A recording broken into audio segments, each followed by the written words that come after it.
Hello, Internet! My name is Catherine Barsonistas, and you are watching The Gluttonous Geek Presents Munchies and Minis, a cooking show where I make recipes inspired by various tabletop role-playing games, such as Dungeons & Dragons, Pathfinder, Shadowrun, and, whatever I happen to get my hands on. And hey, Strike, good to see you back.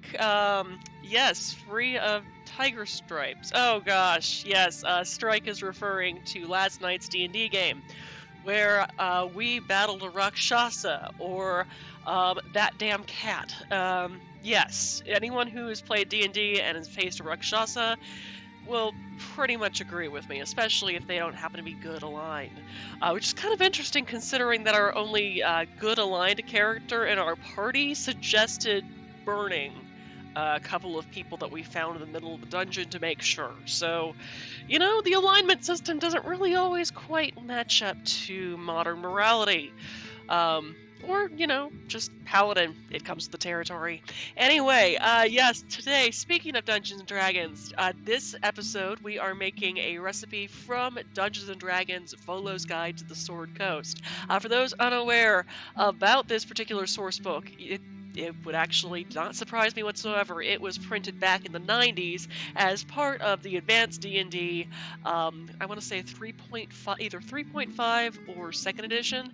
It was basically a set of various source books written in the point of view of the bard Volo. Volo, who, if you happen to play Baldur's Gate 3, you happen to encounter and possibly rescue, it's up to you, in the Goblin Camp. Volo happens to go to various locations all over the Sword Coast, as well as just, all over Faerun, and lists out, does kind of a travel guide of the various pubs, inns, fest halls, i.e. strip clubs, and other various places within the coast, within the cities that he visits. He happens to rate all these systems and give kind of menus and various items that food items that he happened to eat and encounter while he was at these locations. Whew, that's a sip of water there. This particular recipe comes from Volo's Guide to the Sword Coast, and while a lot of the recipes I've had on here happen to have come from Baldur's Gate, today's recipe comes from one of the outlying towns. The town is called Corm Orp. This small road hamlet lies west of the Sunset Mountains on the Dusk Road, southeast of Hill's Edge. Here, in the lengthening shadow of Darkhold, halflings and a few humans produce the bulk of the food consumed in the nearby city of Hill's Edge. The traveler won't find much more to Corm Orp than its horse pond, caravan camping ground with paddocks, woodlot, public pump, a few houses, and the Hungry Halfling Inn and Tavern. The pump is covered by a pavilion to shelter it in the wet winter weather. Under the hills of Corm Orp, however, are hundreds of halfling burrows. In fact, here lies the fastest growing halfling community north of the land of Lurien. Every shield meet, more halflings gather in Corm Orp. Thank you, love. Like what they see and decide to move there. So, yes, the Hungry Halfling Inn and Tavern. That is what we're going to be featuring today, especially a recipe for chicken dumplings, in which, yes, Volo mentions that they happen to have a system where if you don't feel like eating in the dining room, for whatever reason, they will send your meals up in insulated packs. However, most don't avoid the dining room. The food there is as good and hearty as popular lore credits halflings for.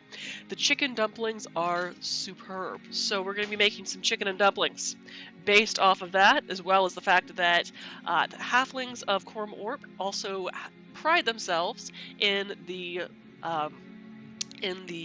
free-range pigs that they raise, as well as the mushrooms grown under the hills. So we're going to be making a chicken and dumplings using, of course, mushrooms, bacon, chicken thighs, and, yes, bacon. I've got it. apples and carrots, and just kind of a basic chicken and dumplings recipe, but a little bit more halfling with those particular ingredients, as well as a bit more halfling touch of two other things I noticed while researching through the Volo's guides about halfling cuisine. In a lot of the taverns, there's usually some kind of nut-based item that involves nuts, most particularly almonds. So while a standard chicken and dumpling recipe that you're going to find uses cream or milk, we are going to be using almond milk instead to get that kind of nutty sort of flavor in there. I also noticed sherry is oftentimes mentioned in the various halfling-owned taverns. So since the grocery store was completely out of sherry, we're going to be using sherry vinegar instead. It's going to be all toned down by all the other ingredients. It'll be a little bit more acidic than if you used sherry, but you still get that nice warmth that goes well with mushrooms. Yeah, so now that my husband has fixed me a big fat mug of vodka lemonade, let's get started. And thanks, my love. Feel free to go back to Fortnite. Or not Fortnite. Watching episodes of things you were watching. It doesn't matter. Anyway, because my husband has helped me get to this point, it's time to start cooking. So, obviously, first we gotta prep all of our veggies. I just got lemonade on my braid. Anyway, let's go to our prep table here. So, you are going to need 2 to 3 carrots. I've got these massive, totally not phallic-looking things right here. And you want to get them to about a ½ inch dice. So, big thing about doing cutting, especially with the chef's knife, and especially if you don't want to chop your fingers off. First, you got to hold it properly. You do so by putting the index finger of your dominant hand, mine happens to be my right, up here against the blade here, where it meets with the handle. Put your thumb there, and then comfortably wrap your fingers around the handle. So, I'm just going to cut these little rough ends here off. I'm not going to peel these carrots because, 1, I am lazy, and 2, I'm just going to make it look rustic, as in, I'm lazy. So, big thing with cutting vegetables, and that is creating stable surfaces and even-sized pieces. Stable surfaces so you don't chop your fingers off, and even-sized pieces so they cook roughly about the same amount of time. So, I am just going to cut about ½ inch coins here. Or, I'm just going to cut a more manageable hunk, split it in half, and then cut roughly about ½ inch thick planks. Now that I've got those planks, I'm just gonna continue my dice there. It's not perfect, but it's roughly about the same size. And let's see, that's probably closer to ½ inch. Once again, planks, dice. And like I said, I kind of want these just roughly around the same size here. I'm gonna even that out there. So once again, like I said, they cook in roughly the same amount of time. I don't have any undercooked vegetables. And it's mostly just a texture thing at that particular sense.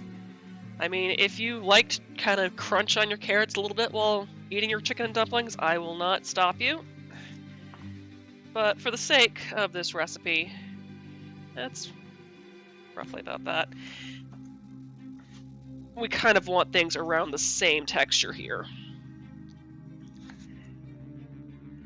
And notice how I created a little bit more stable surface with that. It's not perfect, but it'll do.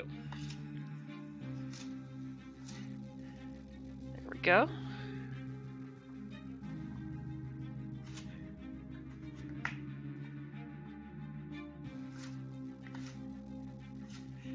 just got to do that with this other massive carrot. Do I need this much carrot? Probably not. In fact, you know what? About 1.5 of these is probably enough to equal about, 3 carrots. So, actually, I need to, yeah. You saw that I had kind of an unstable surface there, and that's why I needed to make it work a little bit better for me. So yeah. Got my planks, got my batons, now I've got my dice. Plank, baton, dice. You get the idea.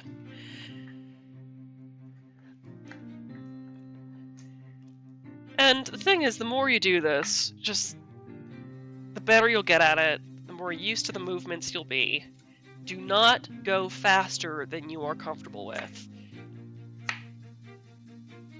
The whole deal is to get your hands trained to these movements. And the reason why I taught you to hold the knife that way is that it keeps it from slipping with pressure. And the thing is, I'm not applying that much pressure. Now I'm applying a lot of pressure, and you notice my hand is adjusting as I'm doing that. However, if I was doing this, little bit of pressure, notice how that slips? A lot of bit of pressure. Yeah, you don't really have as much resistance as I try to do. It still keeps slipping. So that is why you need to get your hand accustomed to these movements. Otherwise, you are more likely to hurt yourself in the kitchen. And yes, it will feel awkward at first, because like I said, your first instinct is to hold your knife like that. And yes, you have that instinct because if you've been trained to eat with a fork and knife in kind of the European way, that's how you cut your knife, like cut your food. It's a different motion though with a larger knife. You're not really doing fine detail work. You're trying to apply strength and finesse to get a more uniform piece. You have better control when you pinch it like so. So, I think that is enough carrot for our chicken and dumplings. As for what's left of this, well, I'll just cut it up and throw it in another recipe at some point this week. But now is not that time. So I'm just going to go ahead and take all these carrot pieces and throw it into my prep bowl here, because they're all going to be going into the pot about the same time.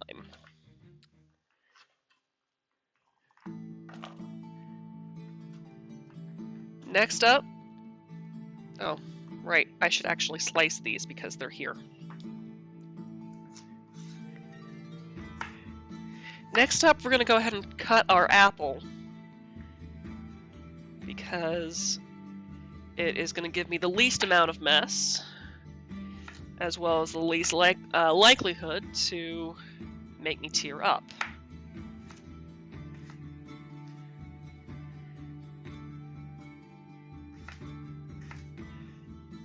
Because we are also cutting up an onion. I'll just get that out of my prep bowl for now.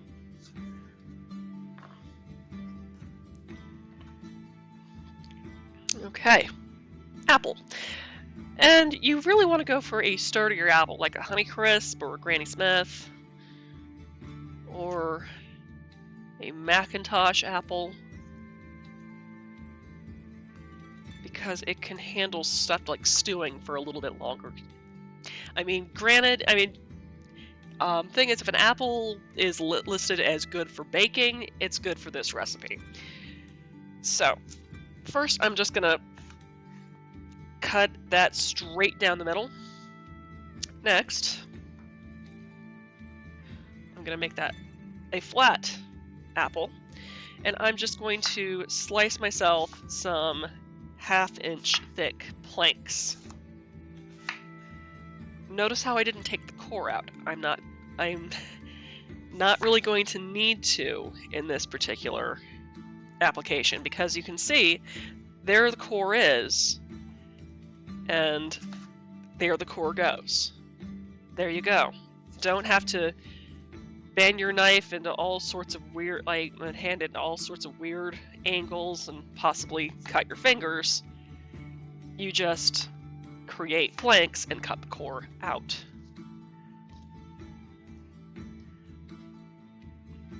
I mean, does it involve more slicing? Yes. However,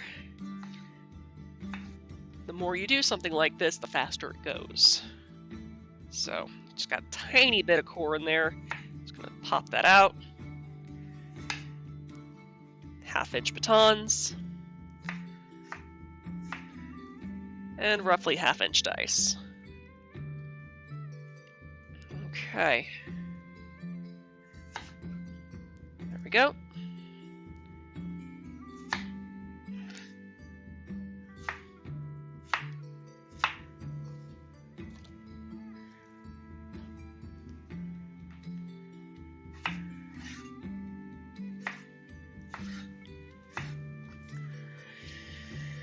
All right. That's 1/2.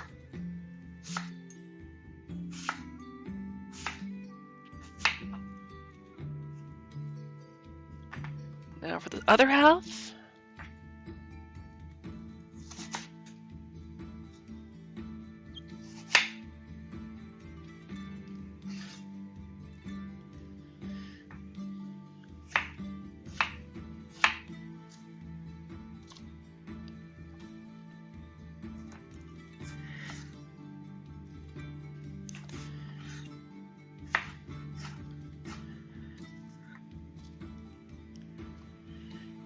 Okay.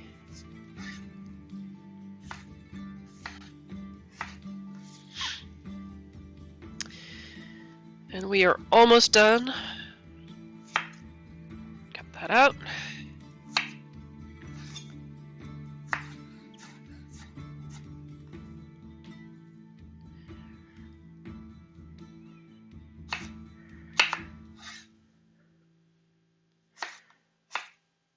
All right. And that is our apple. Next, it's time for the mushrooms. And you could do about, like, 4 or 5. I went with 5, because I like mushrooms. Just gonna slice that in half first. And then, 1/2 inch slices. Just pop those in right there.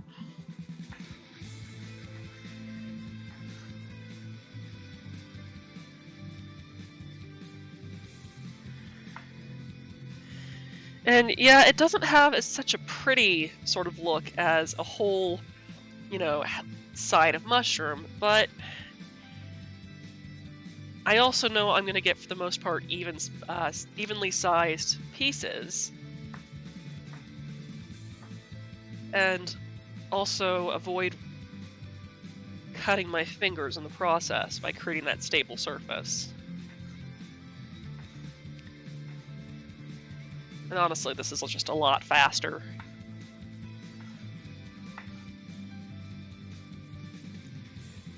Okay.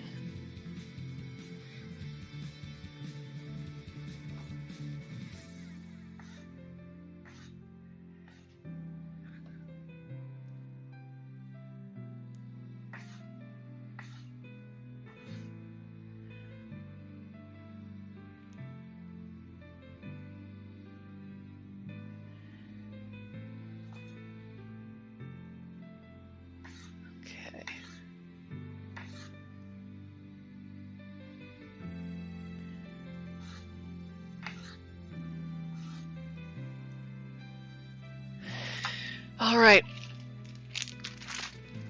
And now we're going to go towards prepping our herbs. because like I said, I kind of want to hold off on the onion until the very end. Now, I've got a bunch of Italian parsley here. They're usually pretty inexpensive, no more than about $1 at most, but I usually find them for about 79 cents at Kroger. And what I'm just going to do here is, you see the stems and you see the leaves here? I'm just going to cut off the visible stem portion. And I am just going to mince these finely with a rocking motion of my knife.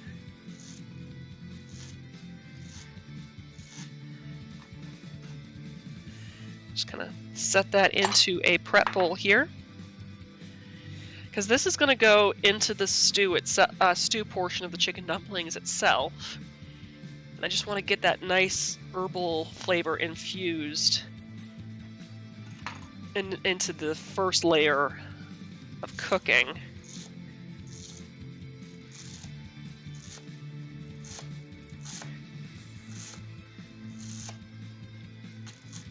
And this is where you start getting a little slower. There we go. There are my stems. So I've got onion peel in there. I'm going to set that to the side. Now, the rest of this, I'm just going to give a rough chop.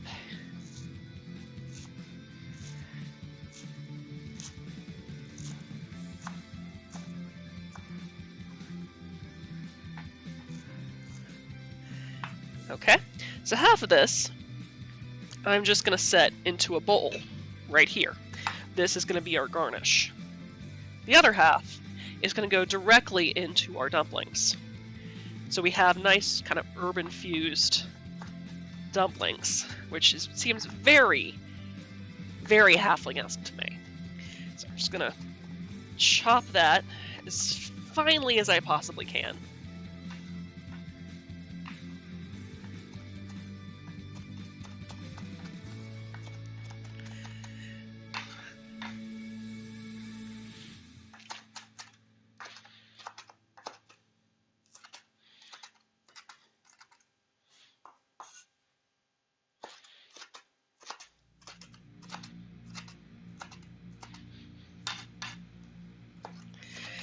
Okay, and currently I have a bowl of 2.5 cups of flour. I'm going to set about half a cup of that apart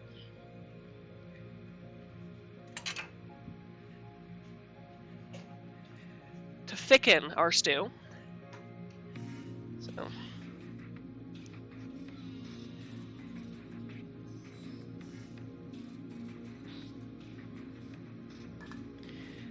the rest of it is going to be our dumplings. So, don't need that anymore. I'm just going to go ahead and get that directly into our bowl for our dumpling mixture. Next, you're going to want about 2 tablespoons worth of fresh thyme. The way you kind of want to get that in there is, admittedly, this part is a little bit more time consuming. You're just going to strip the stems right directly into the bowl. Does it have to be a perfect 2 tablespoons? No, it doesn't. I mean, you can kind of eyeball it, which is probably what I'm going to do. Or until, you run out of time. Though I might still hold on to some time to garnish my photograph with. Because a lot of times when I do food photography, I like to include some of the ingredients that I worked with, so the people who are looking at the picture of the recipe kind of get an idea of what the flavors are going to be. So, oh boy, this stuff is messy though. It's got little green bits all over the place. But yeah, traditional chicken and dumplings have a very strong thyme flavor. Now, if you want to skip this bit entirely and just kind of go for the ground thyme, I don't blame you. Or the dried thyme, also don't blame you. I would just use about half the amount for dried thyme and probably 1/4 of the amount for ground thyme. my hands are covered in chlorophyll.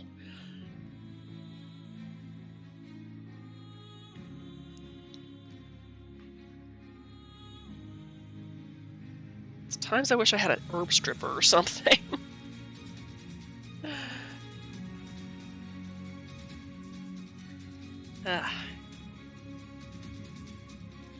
But the payoff is going to be excellent, I can tell you that.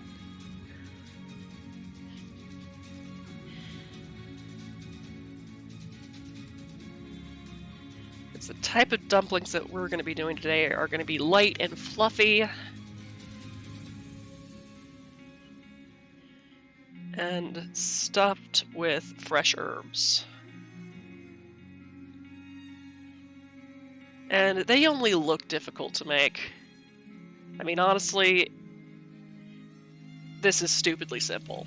It's just, for using fresh thyme, like I said, it's time consuming. That, probably where they got the name for it. I have no idea, don't quote me on that. Feel free to well actually me on that. So...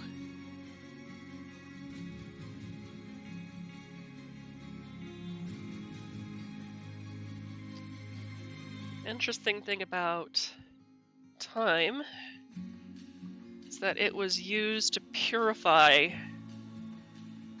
Greek temples.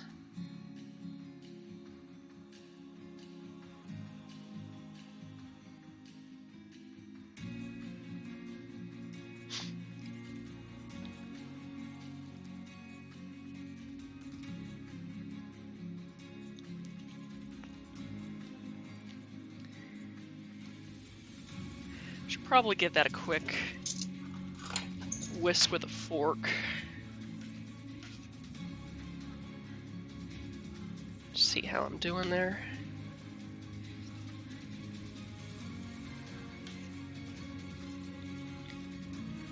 Okay.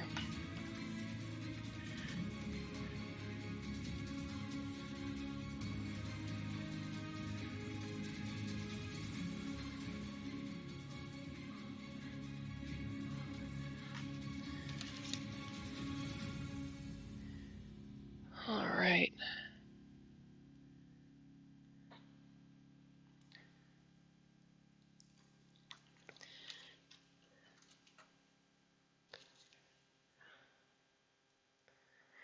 And we're probably getting close to about 2 tablespoons.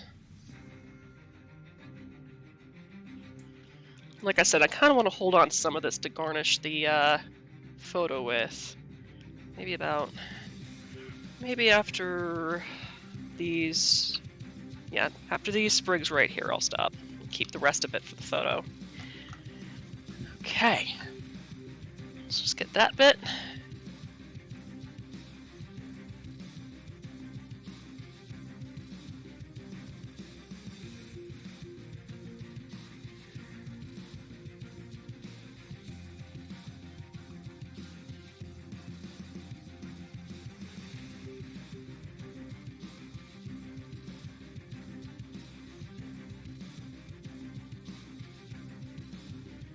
Just a wee bit more.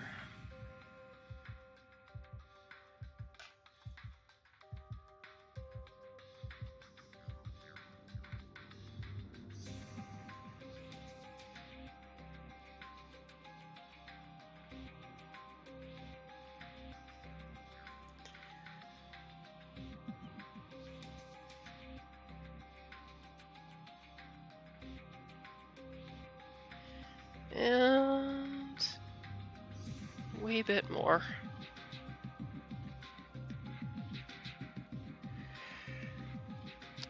And next I'm just gonna finish putting together my dry ingredients for the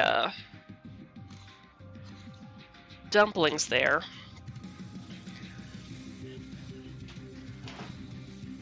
It'll make this go a lot more simpler, I think. You happen to have your mise en place taken care of.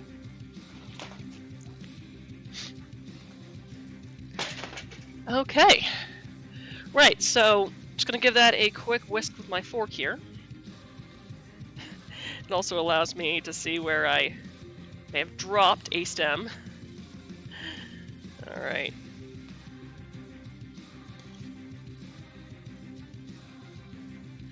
Actually, I'm going to go with something a little finer. I'm going to go with a wire whisk.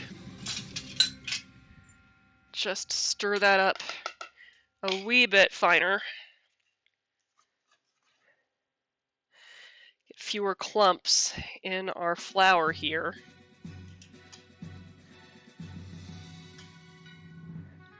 Do sort of a twirling motion, so I'm not just having everything fly outside of the bowl.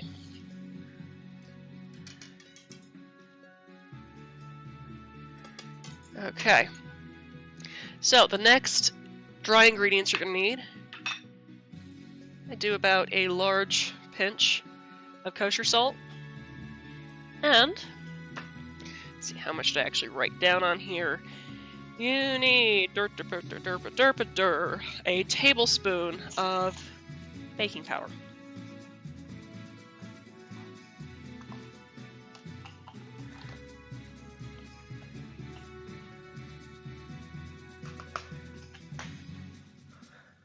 And then put that baking powder away because you don't need it anymore.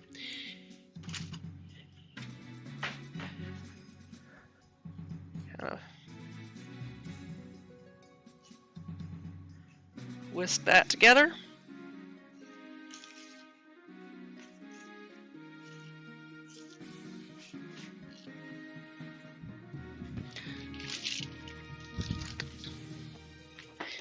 And whew, take a drink. Okay. So I did that. Onion. I need to chop my onion. I'm just going to set this to the side for now. We've got all the dry ingredients mixed together, so all we really need to do then is add liquid. Considering that once I start cooking, I'm going to have to keep a little bit more attention on the pot itself of the chicken stew. So this gives me a chance to, brain. I can brain things. See, it's a secret to easily chopping an onion. Easily? No. Easier? Maybe. And that's got some moldier layers, but let's see. First, you want to create that stable surface. So you chop this end off. Okay, it's only got mold on the outside. Good. I just bought this onion like 2 days ago. Frickin' figures, doesn't it? Then, once you create that stable surface, you cut through the root end from the back, like so. Then, you peel away any nasty layers you happen to have. I've got more than I'd like, but that's okay. The rest of the onion is just fine, and it's going to be cooking anyway. So, just peel this top 3 layers away. There we go. And you notice that also speeds up my peeling process, so you're not spending a freaking 15 minutes to peel an onion. So, thing is with onions, anything in the allium family releases a chemical. I can't remember what it is, but once it happens to react with your tear ducts, the water in your tear ducts, it creates sulfuric acid. That is why you tear up when cutting an onion. So the biggest way to prevent this, there are certain ways. You can freeze it for about a minute or so before cutting. You can give it a rinse before cutting, or you can just improve your knife skills to get it done as quickly as possible, but also with as little cell damage as possible, because once those cells happen to break, it releases more of those fumes. So when you work quickly, with a practiced hand, mind you, and do proper knife cuts, you're less likely to get that in your face. Sometimes I also like to smell coffee grounds. If I happen to be working with a lot of onions, we're only working with 1. So, propanol, that sounds about right, I think. I can't remember. So, we're going to be doing a 1/2 inch dice on this. Probably the easiest way to do it is just to do straight julienne, but I'm going to show you a cut that's going to make it a little bit more even. What you want to do is take your knife here and following the ridges of the onion, which are roughly about 1/2 inch. You kind of want to eyeball it. You kind of put the edge of your knife into the side here and do kind of a radial cut towards the center. And do that for the whole onion. And you notice how I'm not cutting through the root end here. That is keeping our onion together so it keeps stable.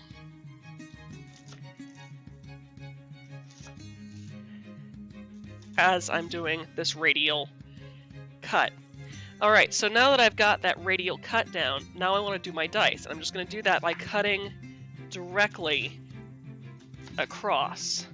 Now, if my onion peels weren't so freaking nasty right now, I would actually have peeled back the onion peel and held on to the peel. Ooh, there was that cell damage there. I would have held on to the peel as I get farther back on the onion. So the peel keeps the onion in place. However, since my inexplicably moldy onions that I bought 2 days ago, on the outer layers, those layers were disgusting, I threw them out. So I have a 1/2 dice of an onion. I'm just going to put that into my prep bowl here. And turn that portion of my prep bowl a bit away, so it's further away from my face and less likely to make me tear up. But yes, as Solani Express happened to say in the chat, syn propanethiol. Yes, when it happens to react with your tear ducts, it creates sulfuric acid, which makes you cry because you have acid in your eyes. Not a fun time, not at all. So, just gonna do the same thing here with this onion, but a little faster. And I'm just kind of, as you see, I'm drawing the knife in towards the center. In towards the center, but down towards the board. This is not as pretty as the last one, but it still gets the job done. I'm also kind of sort of putting the point of the knife in the board here and then just kind of drawing backwards. That helps with my radial cut a little bit. But yeah, there we go. Bam. Second half of the onion. Oh, yep. There we go. Oh boy. Whew. I won't cry. Actually, no. I do want to let this out because otherwise, acid in my eyes. Not fun. Oh god. Okay. Get that nonsense off my hands now. And I'm gonna move that prep bowl away from me. And make sure I don't have onion pieces on the floor where my cat might try to eat them. Okay, good. They're not there. Alright. Oh boy. Getting that away. Right. Next piece. So, now that we have our onions fully prepped, it's time to work with our animal proteins. Yay, proteins! Or as the yoga instructor from Agritsuko would say, protein, protein, protein. Okay. Oh goodness, we have some more people in the chat. See, the chemicals attracted to cold water. I hear if you place a bowl of cold water before chopping, it'll stay close to the water like fog in swamps. I need to try that. But not right now, because I already cut my onions. So, alrighty then. We've got protein to work with, as I just chanted earlier. And that protein, we're going to be using some bone-in, skin-on chicken thighs. The reason why I'm using that is, 1, it's more flavorful. And 2, we're going to be frying up these chicken skins so they are super crispy to chop up and have really crunchy chicken skin garnish on top of our chicken and dumplings. I mean, for me, I freaking love chicken skin on roast chicken. I mean, as a kid, I would probably just eat the skin and just leave the meat. Most of the time, except when my mom used Greek seasoning, because she used that every single time she made roast chicken. But it's a snack, kind of. But thing is, we're also going to be using the bone-in skin-on chicken thighs, because there is a lot of fat in these things. And the nice thing about that is that it makes a great cooking oil once it is rendered down. So we get that kind of boost of chicken flavor as we are cooking our vegetables. Oh, oh, she's so passionate about cooking, she's crying. It's the onions! I plead the onion. Is that a thing? I plead it now. So, because we are working with raw chicken, and I really don't feel like going through a full crazy disinfect on this board after I cook, because I'm going to be using it for presenting in a bit, I'm just going to get some things out. One of those things is a chopping board. Am I going to be using that? Yes and no. So, next, I'm going to grab me a plate. I'm going to grab me 2 plates. One, I'm going to use to season and pat down dry my chicken. The other one, I'm going to use to drain off my bacon and chicken once I get those cooled. So I'm just going to stick that there. The thing in common, though, is that both need to be lined with paper towels. So I'm just going to use this cheapo paper towel from Costco, which is actually kind of useless. I will admit, a lot of it was because in the Great Paper Towel Famine of January 2021, it only had this stuff. And while it's not the most absorbent, it does the job. So I've got about 2 pounds of bone-in chicken thighs, and I'm just going to use this knife here because I don't care so much about it. I'm not going to need it so much. It can go straight in the dishwasher afterwards. 2 pounds, or about 6 of these chicken thighs here. Also, another reason why I like using chicken thighs, they're significantly less expensive than chicken breasts, but they're just so much more flavorful. So, I'm just gonna pop that on here. I was hoping for 6. I might only get 4 rather large ones. That's okay. Trouble is with Publix packaging is you can't tell exactly how much they happen to have given you. And you notice how I'm trying to keep my hands clean, and part of it is when you're working with raw animal proteins like such and you still need to do a lot with them, it usually helps to keep one hand clean and the other one does all the dirty work. Giggity. And it's just so you don't have to keep washing your hands between every single step, because at least one of them is clean. So, the first step is getting these chicken thighs dry enough to get a nice sear and brown when we cook them.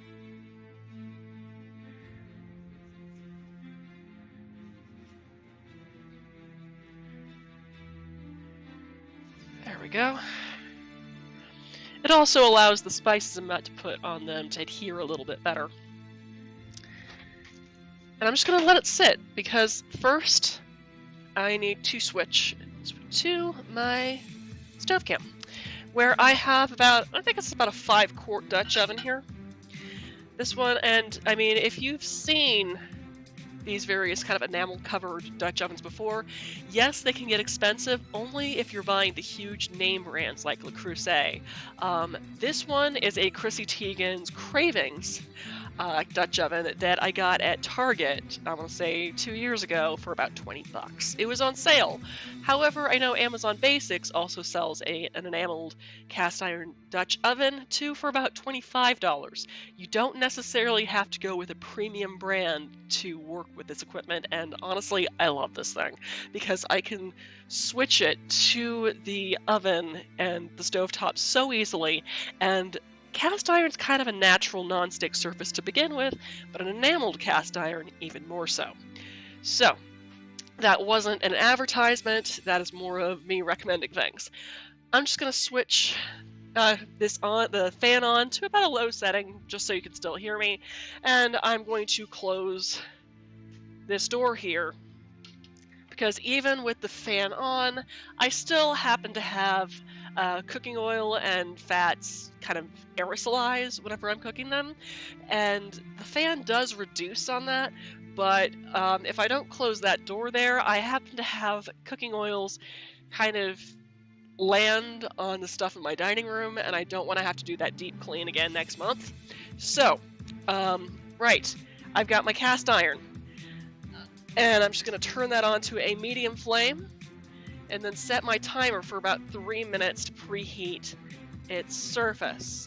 In the meantime, get your bacon out. You're going to need about 4 strips of bacon, or in this particular case with me, because my husband likes to cut it in half, 8 half strips of bacon.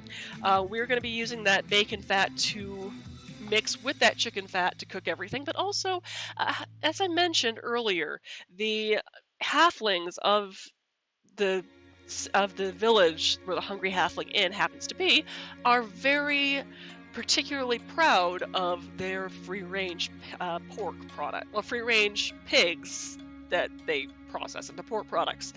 So it makes sense to me that even though it's a chicken and dumpling recipe, you're still going to have a little bit of that local pride. That local pride being bacon!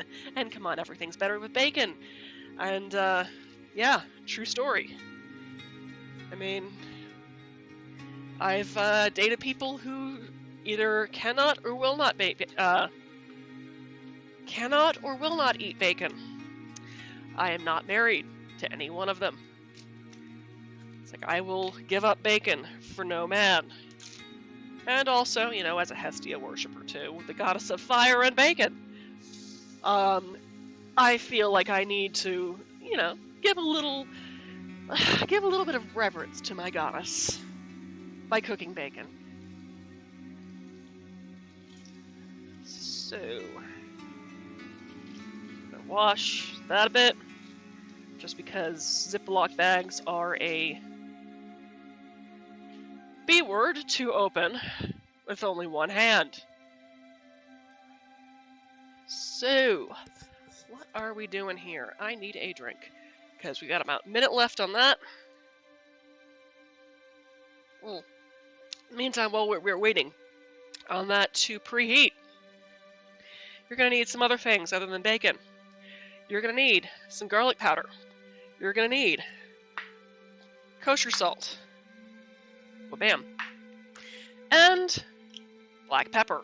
Doesn't have to be a fancy shaker like so, grinder like so, but you know, that's what I've got. And the other container I have, it's finely ground pepper, and the restrictor is not really all that discerning, so unless I want to coat this whole thing in black pepper, which I don't, we're going to be using that today. So, 21 seconds left on our timer. I should get my bacon ready and switch my camera. So, 6 seconds left. I think it's warm enough. Okay. So I try to get these out here. All right. We'll do about 2 strips of worth of bacon at a time. So I managed to get it out of, oh, what the heck. And you notice I don't really need to put any oil in the pot because bacon has its own cooking oil. And I realized that I totally forgot to line my other plate with paper towels. Which I'm going to go ahead and do that now. Because it's going to take me a little time for that to cook and render and get all crispy. So. Yes, I know I'm going to have to do it again after getting the rest of the bacon cooked. It's fine, it's fine. Oh, Hestia received my authoring first and the last of fire and bacon, for which is sacred to you. All right, doop doop doop doop doop doop doop. Drink. Yes, that was part of my prayer. Oh, Hestia, doop doop doop doop doop doop. Drink. All right, bacon. And other things. Paper towels! That's why I wash my hands. Normally I wouldn't care, but since this is supposed to be the cooked thing plate, I kinda need to care. And not get raw things on the cooked thing plate. It is preferable. Alrighty. Got some tongs.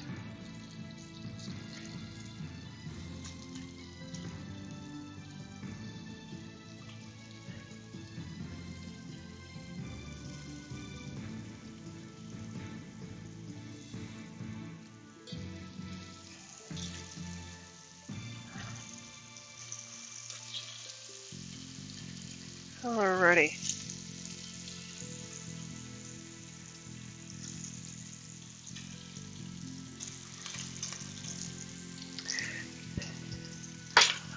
Whew, alright, what was I doing? I was taking another drink. While waiting for bacon to cook. As well, it's getting caught up with what I need to do. So, another thing I'm going to be having in our stew is about a cup of frozen peas. I'm going to go ahead and get that while I wait for my bacon to cook.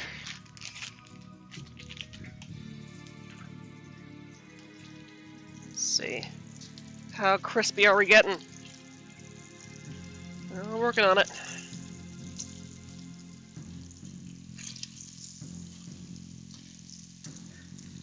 Probably go with more bacon, actually. Anyway, what was I doing? Yes, I was going to cut something. That something being this bag of peas. Alright, about a cup of frozen peas. There we go. Wrap that up with a rubber band. Aha, here we are. And back into the freezer you shall go. Back, I say. In the name of cold things. Okay, how are we doing with that bacon? We getting crispy yet? Some of it is. Let's go ahead and move that to the paper towel.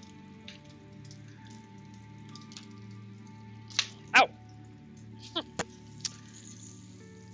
trouble with hot fat, if any moisture happens to get into it, it will splatter and it will hit your face.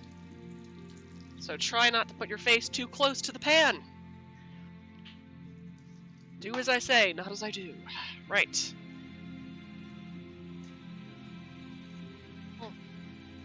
Alrighty. Yeah, I'm just doing a lot of talking. It's not like I'm like, oh, I need to drink a lot of booze. No. I'm chattering and blathering and all that sort of stuff, so that requires me. Oh, that's pretty crispy. Let's move that. That's working on it. That can be moved. Alright, and once that happens to render down, I can add the remaining bacon to the pot, Get that cooked up, and then we can add our chicken and start browning that. Like, yes, there are multiple steps, but that's the thing with cooking, because it's not necessarily a formula. You're kind of doing things in layers to build flavor, and part of it, what we're doing right now, is kind of building that flavor with the cooking fat by adding bacon. We're going to get more cooking fat from our chicken thighs, but this adds a little bit of a smokier flavor too, and that kind of pork flavor you get with the Hungry Halfling Inn. So, that's all crispy. Let's get that out of there. Get that little bit of something out of there. And get our remaining bacon in. So, just gonna get trouble with cutting this stuff in half is that it falls apart just like that. So, 2 more half slices here.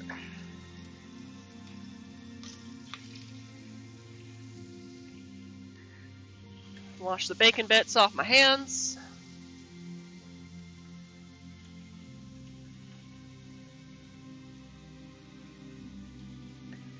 And let that cook until crispy.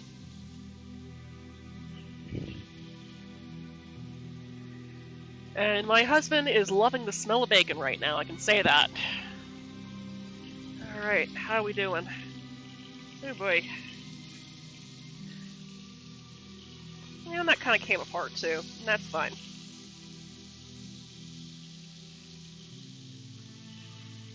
Just gonna let it render and crisp up in its own fat. It's gonna taste excellent when it's done. And see, other things I need to get together. I also need to melt up some butter for our dumplings. So I'm just gonna get a measuring cup out for that. Don't need it quite yet. As well as get the butter out for that. You need about 2 tablespoons of unsalted butter. So basically the same stuff that you happen to get for, well, cookies. See, this is a dirty knife. This can go away. This is a cleanish knife. It can stay. 2 tablespoons of unsalted butter. Cut. Set into my measuring cup for now, and the rest of the butter can go right back into the fridge. Okay. How's our bacon doing? Let's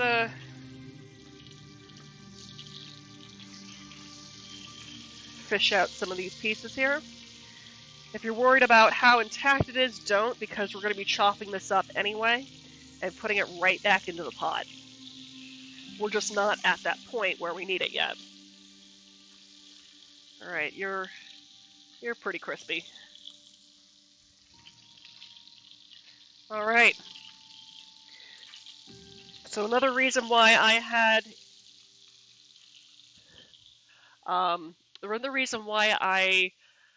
had dried the chicken with paper towels. It's because if you add water to hot oil, what does it do? It splatters and burns your face. So we're wanting to avoid that. Okay, that's nice and crispy.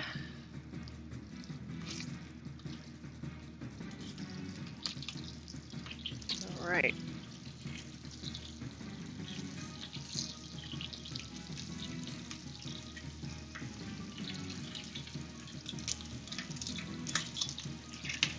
That's still rendering some for me.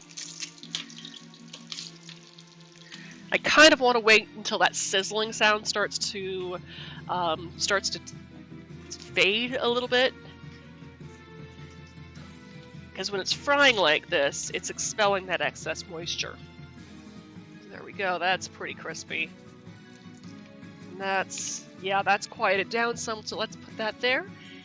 Now, back to our chicken. I'm going to kind of reduce the heat a little bit just because that oil is still pretty hot. It's going to stay hot for me. And we're going to move back to our prep can.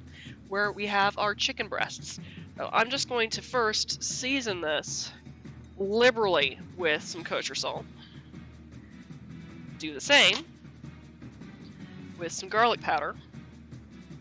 This is where I don't really mind there being a large restrictor, because look at that, isn't it beautiful? Alright, and now black pepper. Alright, so first we're going to start browning this. You want to add it skin side down, and do about, how much about 5 minutes per side in the hot oil. So I'm just going to take this set of tongs here. This will be my dirty tongs. I'll also get a pair of clean tongs to take this chicken out. However,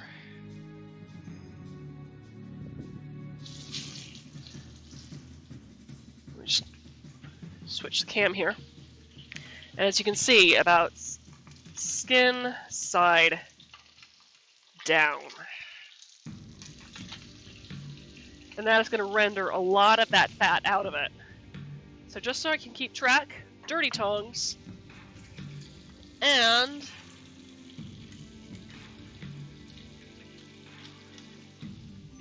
clean tongs. There we go. So it's been about 30 seconds. I'm going to do about timer for about 4.5 minutes.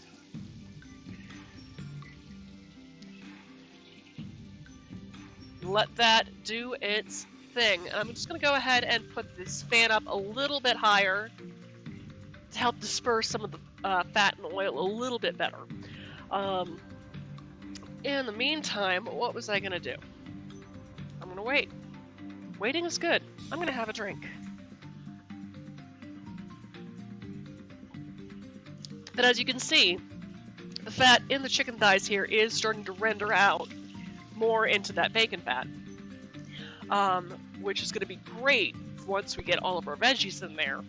It's going to add a lot of flavor, but also kind of cook them up and brown them a little bit more, add a little bit more to that Maillard reaction, that caramelization flavor, the amino acids. It really pumps up the savoriness in a dish. Right. Whew, I've been chatting and chatting and chatting.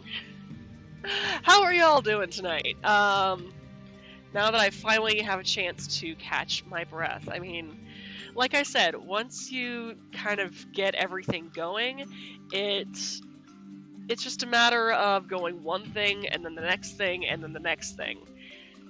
And this is particularly a case of that, of one thing and the next thing and the next thing. And I will start putting together my dumplings, I think, once we get simmering, because I think that this is going to have to simmer for about 25 minutes once I manage to get all the liquids in there. So I'll just get a spatula right there, ready to go. I've got my peas, I can put my carrot back. I can do a little bit of cleanup now that I actually get to wait. And it's kind of a, as you can kind of see, it's sort of a hurry up and wait sort of situation. But once you got everything prepped, it's just a matter of moving things. And at that point, you just set some timers. You can have a chat with somebody. You can have a drink, another drink, maybe not vodka and lemonade like I've got right now. And maybe have a snack, that sort of thing. Clean up your workspace, do some dishes. It really makes it a lot less exhausting to cook when you have everything ready to go. So while you have your cooking times where you just kind of let it sit and do its thing, you can do some cleanup. So after you have your nice dinner, you can just relax for the night. All you have to do is put the dishes that you ate off of into the sink, give it a rinse maybe, and I don't know, play some computer games for a while, which I might actually do after we're done here tonight. Know that I am behind on finishing up Shadowrun Hong Kong. I also started a new book. I just finished the 4th book in the Percy Jackson series. I'm tempted to start that, but I also have 3 library books. The first book I started on was called The Unraveling. It's by Karen Lord, and I don't know, I might take it back to the library because I don't know if my brain is really in the right spot for it, and doing kind of a general flip through of the book, I don't really see any food listed, but for those who kind of want to see an interesting, different style of storytelling, it's very much in the Caribbean sort of style of storytelling involving Trickster, the Undying, angels, as well as the whole concept of the other side, sometimes referenced in voodoo fiction, like voodoo-themed fiction. So if you happen to kind of be interested in that, as well as how quantum mechanics and physics feed a little bit into spirituality, give it a read. It seems really interesting so far, and it has won several literary awards. Let's see, how are we doing on this? I'm gonna go ahead and just flip it with my dirty tongs. Got 15 seconds left. Alright.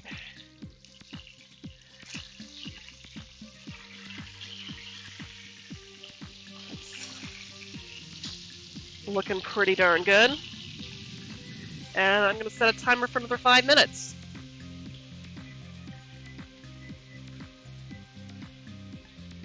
Dirty tongs. Clean tongs. These are clean. They're not covered in schmaltz. Alright. Yeah, like I said, I might actually put it back towards the back of my reading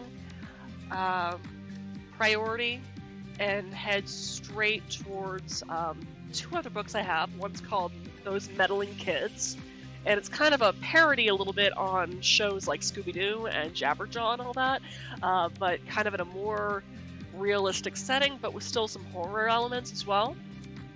That looks pretty interesting and seems very kind of, I want to say 70s, 80s-ish, but I need to take another look at it.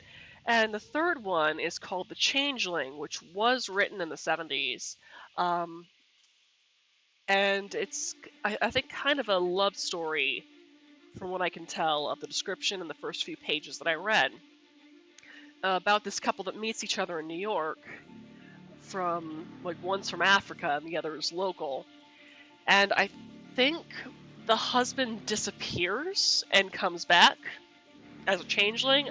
I haven't really read past the first few pages, but so far the text is grabbing me, so I'm looking forward to that. But either way, I mean, I'm really trying to get a little bit more into my local library and just do more reading in general. I mean, the nice thing about the library is that I can get stuff for the blog. I can read stories for the blog. If I happen to like a book enough, I can buy a copy of it. But if it doesn't grab me, or I don't really find anything, I can just take it back without having to, I don't lose any money. In fact, it's kind of nice for me, because then I can pick up some lunch from my favorite Chinese place on the way back. So, yeah, I mean, I know that we're all very much into ebooks now, which I love ebooks because I can highlight things. The nice thing about working with the physical copy of a book is that I make a checklist in Google for all the pages that I find food. And then I go back and I type out entire paragraphs and sections where the food is listed, and then it allows me to kind of review the book, as well as the meaning that's associated with that particular meal.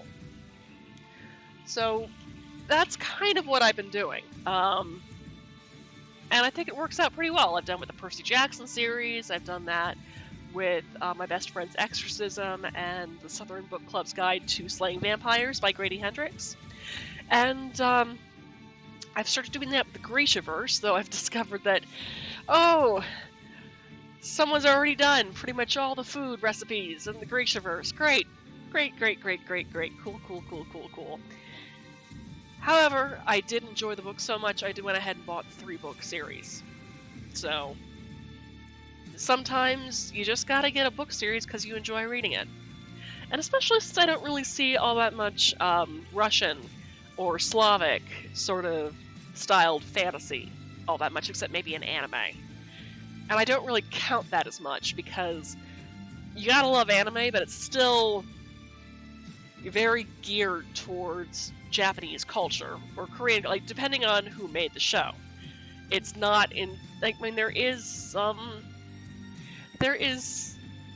some reference, but it's not all that it's not complete.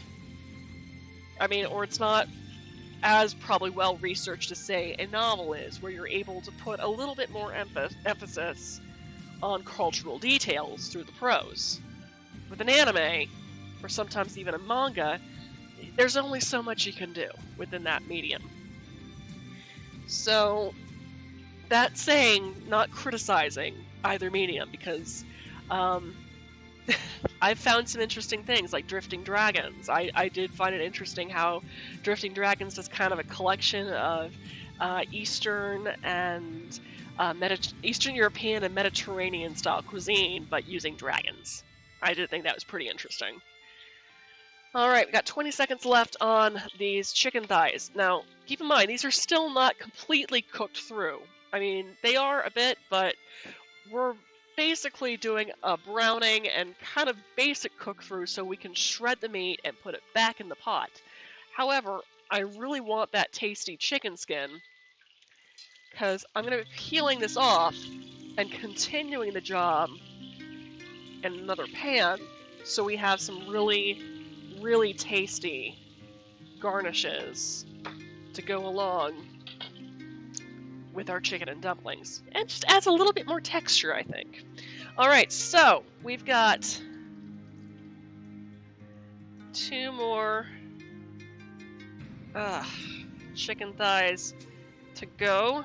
Try to get the paper towel off of that. Alright, let's get you on to skin side down. Also, why these are crappy paper towels. They are sticking to my chicken. Ugh. Alright, let's get that little piece off of there. Don't need you.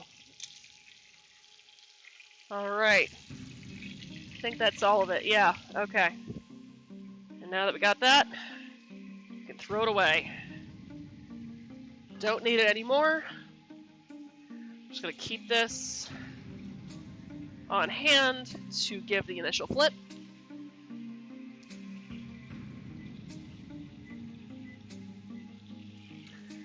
Then, it's going straight in the dishwasher. So, right, 4 more minutes. Now I've got kind of a cleaner workspace here. Alright. Do kind of a wipe down there. Doop-a-doop-a-doo. Doop-a-doop-a-doo. See, other stuff I'm working on. Thoughts. Trying to remember what I'm working on. Right, so this weekend I'm going to be making some fried ice cream based off of my best friend's Exorcism by Grady Hendrix, where I will be folding in Reese's Pieces into chocolate ice cream, refreezing it, coating it in marshmallow fluff, refreezing it, frying up some Rice Krispies with butter and cinnamon, then coating it the whole bit before refreezing again with a Coca-Cola syrup. And it's interesting because this book is sort of, without giving too many spoilers, it's a story more about friendship and the power and bond of friendship over family and sometimes even over faith. How you don't necessarily have to believe in a deity to have spiritual fulfillment, but the love that you get from an all-encompassing and trusting friendship is transforming and can also hold you to yourself no matter what happens to you. I mean, that kind of strength. And it's I'm basically making this fried ice cream based off of various events that happen between the 2 main characters. The main character that you have the main point of view of, as well as her best friend, who was the only person to show up to her 10th birthday party at a roller rink during the 80s, with had happened to also be ET themed with chocolate and peanut butter ice cream cake and Reese's Pieces. So I'm kind of going a base of the friendship to the first time that these this girl takes her best friend to go see ET, and having fried ice cream at a Mexican restaurant afterwards with her parents, to the Rice Krispies that she happens to bring to her friend after she gets initially possessed by a demon, and the Coca-Cola syrup based off of an event that happens at that same 10-year-old birthday party. So it's a really good book. It's a horror book, and it's kind of a nostalgia, just a nostalgia bomb as well. I enjoyed the heck out of it. It's by the same author who did the Southern Book Club's Guide to Slaying Vampires. Highly recommend. I've already released that previous book's recipe to my Patreon subscribers for a taco casserole with cheese straws on top, as well as cheese straws. And yeah, this recipe should be coming out probably within the next 2 weeks once I manage to get it made and photographed. So keep an eye out for that. Alright, we've got about a minute left on the first side of the remaining chicken breasts. We're working on it, guys. We still have about, oh gosh, we have about 45 minutes left. Not to worry, 45 minutes is just the right amount of time to finish this out, and for my husband and I to have a rather late but delightful dinner.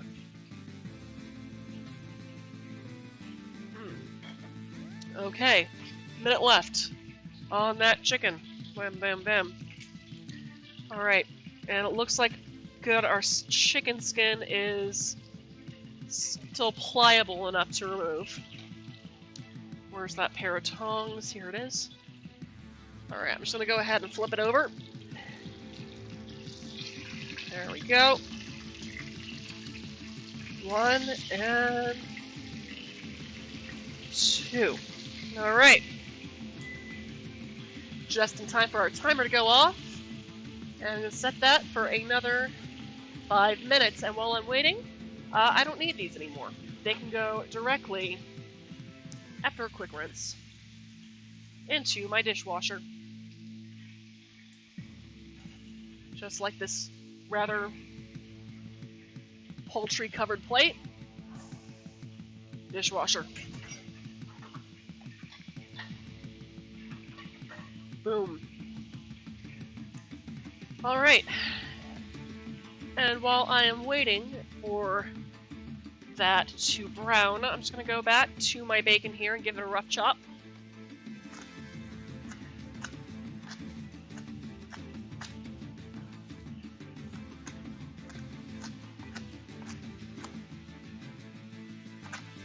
Just so it is small enough to kind of incorporate throughout the stew portion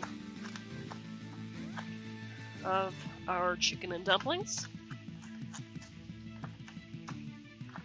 Nice and crispy.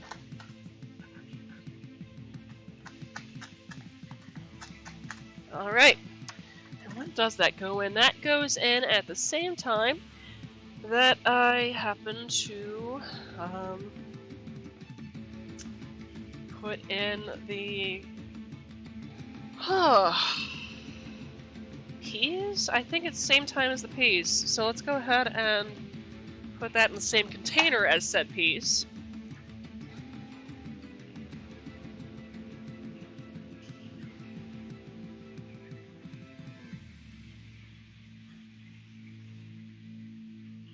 There we go.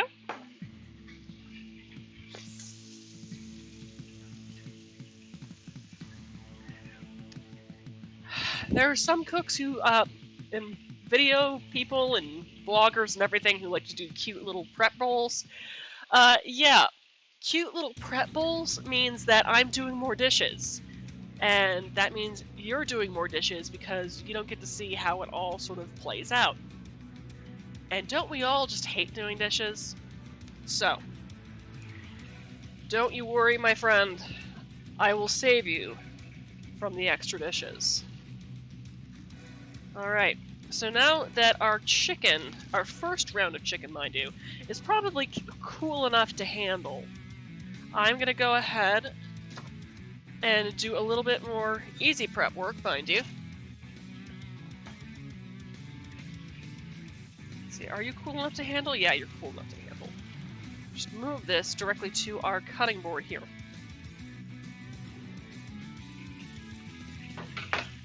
Now, I'm just going to carefully remove this chicken skin here.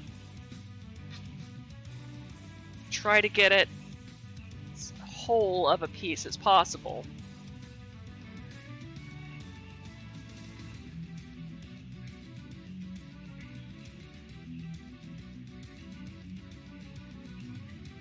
There we go.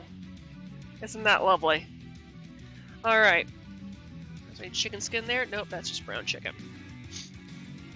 So, just gonna... Whew. That one is still pretty hot. Look at that. There we go.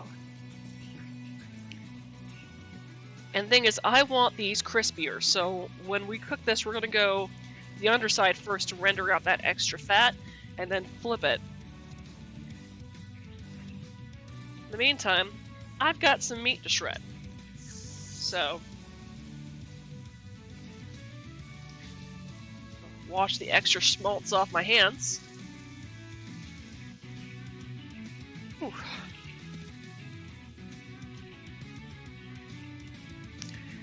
And get 2 forks out.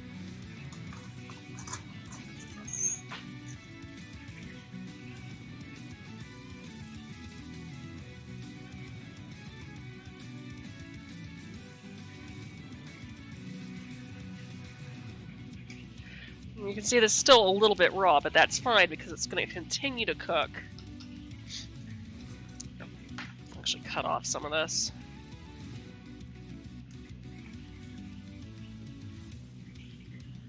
Going to continue to cook in our broth.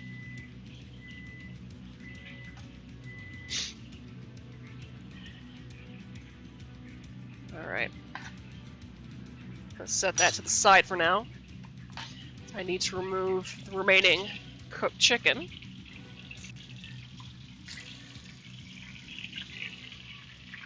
Alright.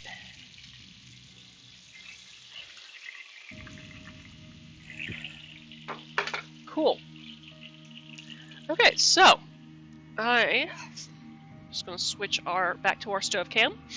They're very hot oil, and I'm just going to reduce the heat to about medium-low, which it's about kind of there anyway. And now I am going to go ahead and throw in that prep bowl of veggies.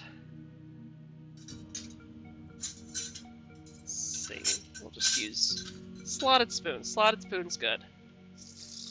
And carefully empty that in there with a pinch or 2 of kosher salt. I'm going to set a timer for about 10 minutes.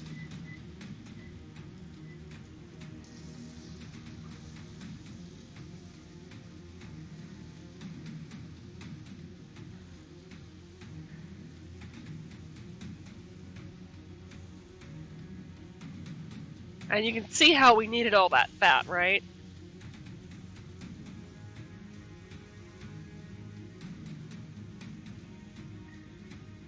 Stir that to coat.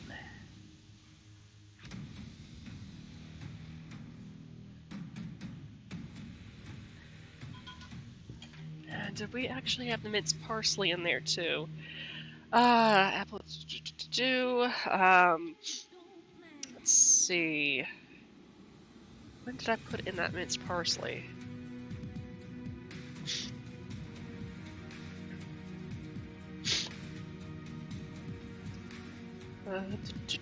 Did I actually? Yes, that minced parsley goes in the same time as the flour. So I'm just gonna set these over here for when I'm ready for them. And in the meantime, while I intermittently stir our big thing of veggies, adding a pinch of salt every once in a while. And if you're worried about this being too salty, don't be. Kosher salt has a very low salinity. It helps those onions release their oils as they cook.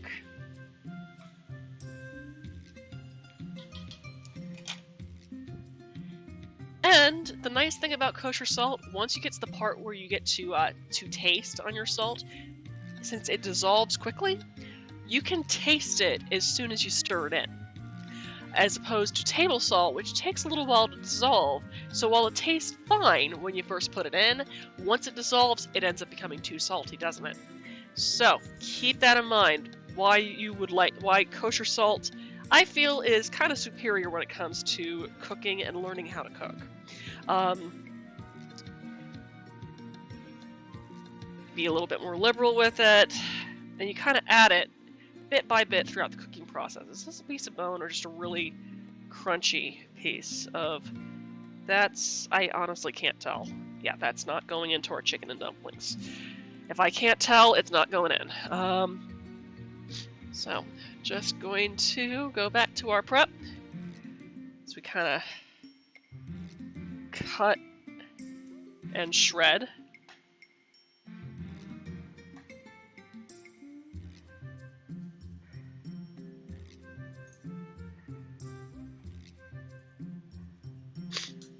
So you kind of need a mix of both to be able to cut some off the bone, but also pull away the remainder that your knife isn't so good at getting to.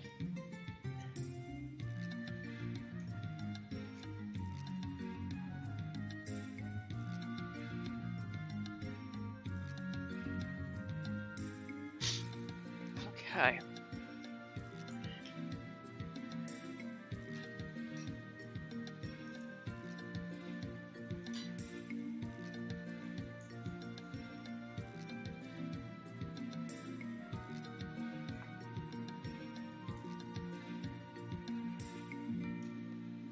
There we go.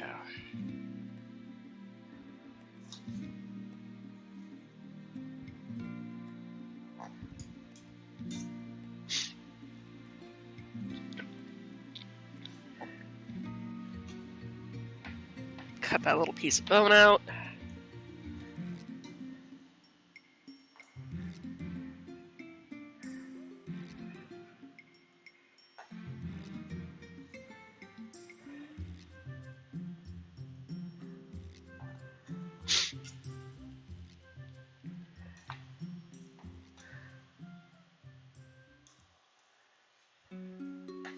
All right. I'm gonna give that veggies another quick couple stirs as they cook down.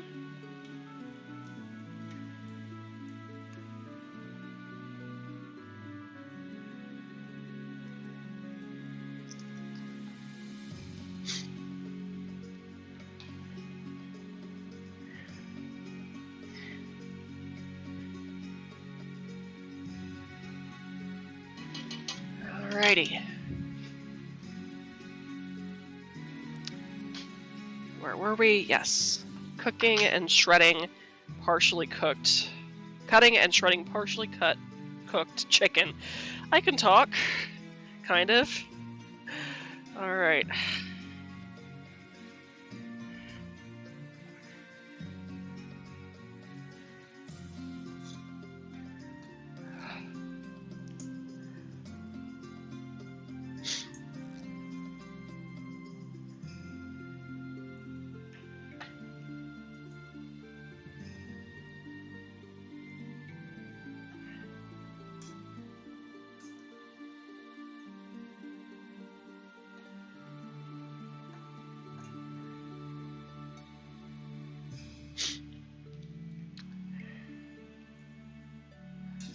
Alright, a bit more.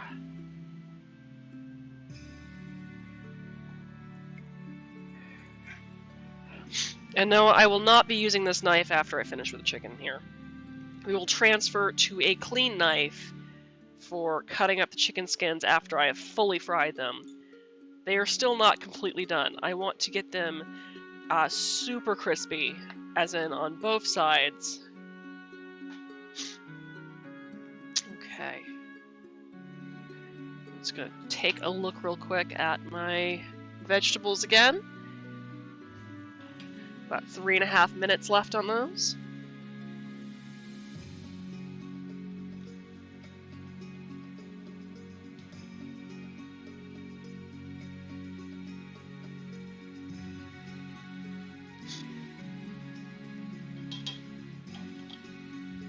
Alright, and I need some place to put this chicken. Well, let's see, throw that out. Let's see. I'll give that kind of a rough chop. Stick to this to the side as I discard bits that I don't really need anymore.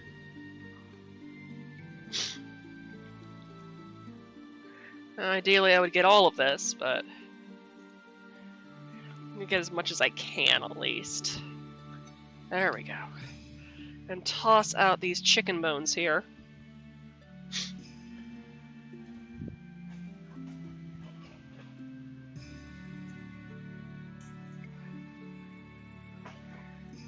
So I've got 2 more to go.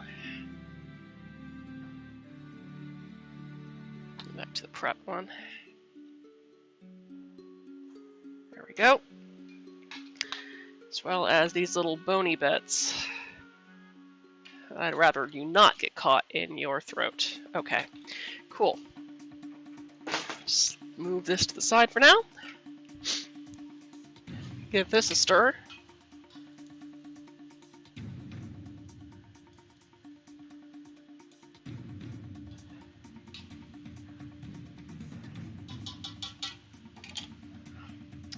Bring over our chicken. Actually, now that I have it, I could probably move these skins here to my paper towel lined plate.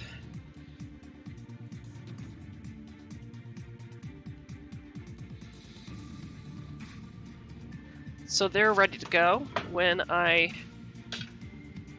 finish, well, when I'm ready to fry those up a little bit crispier. Yes, here we go. There is the skin. Just pull that right off of there. There we go. There's one. And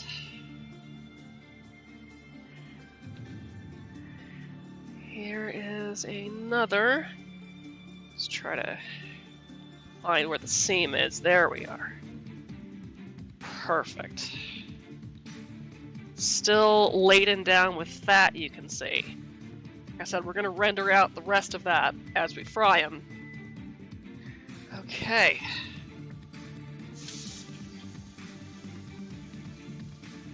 Give that a quick rinse.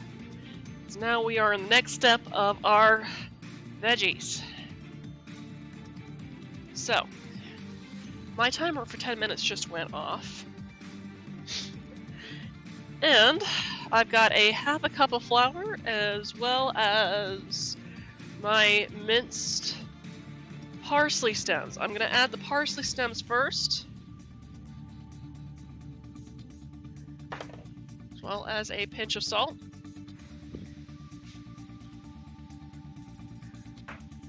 Give that a stir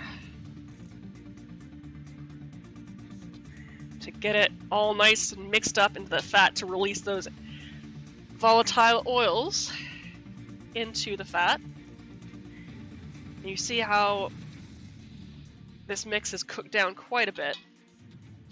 Next, I'm going to just add this flour here. a little bit at a time, about a half a cup of all-purpose flour.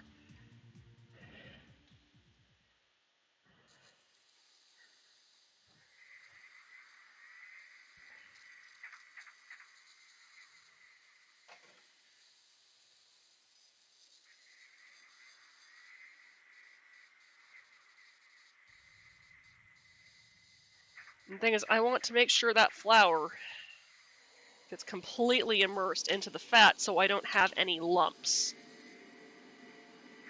The only dough lumps I want in this recipe are the dumplings themselves. So, now that I've got that, I'm going to cook that for about 2 minutes.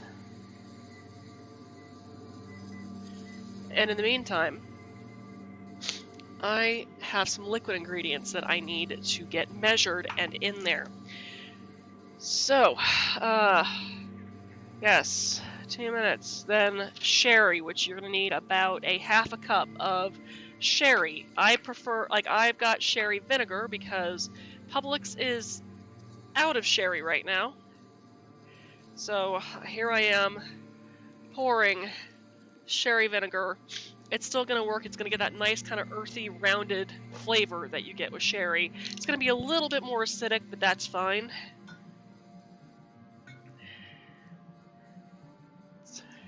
Come on. And when I realize that most vinegars have restrictors on their caps, so you don't spill them everywhere.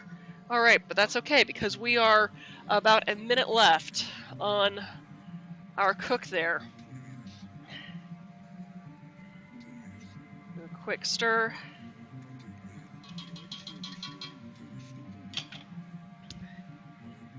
And I'm going to have to get some other things together once I pour that in.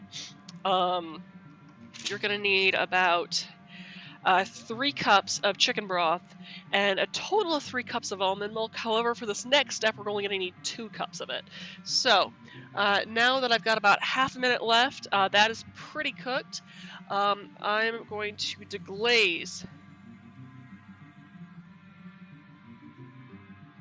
first with my sherry vinegar there. Scrape up those brown bits where I can.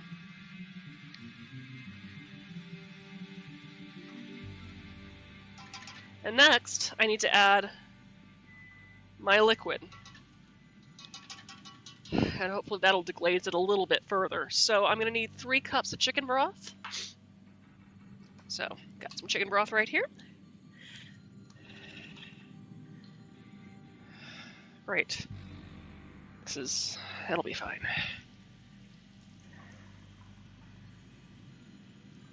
There's 1.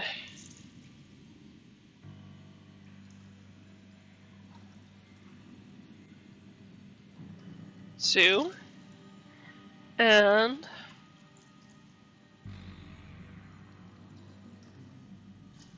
3. Followed by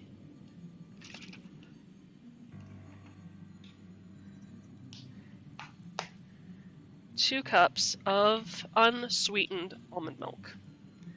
So, about 1 and 2. There we go. Give that a stir to try to release the bits from the bottom.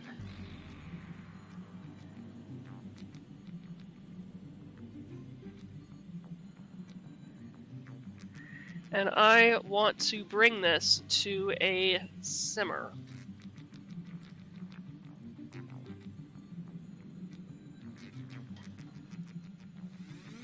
Just kind of scraping the roux up from the bottom.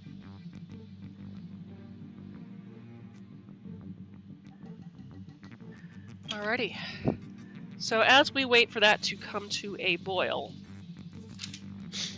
let's see. Right. I'm going to wait for that to come to a simmer. In the meantime, I need to finish shredding this chicken to put it directly into the pot. So, as we wait on that, I'm going to go back to cutting and shredding. So,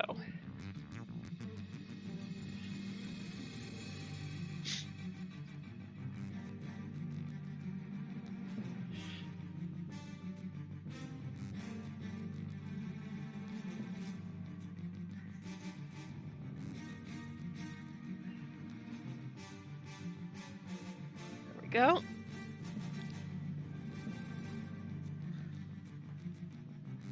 That little piece of bone off of there. Is there a piece of bone? Nah, it's good.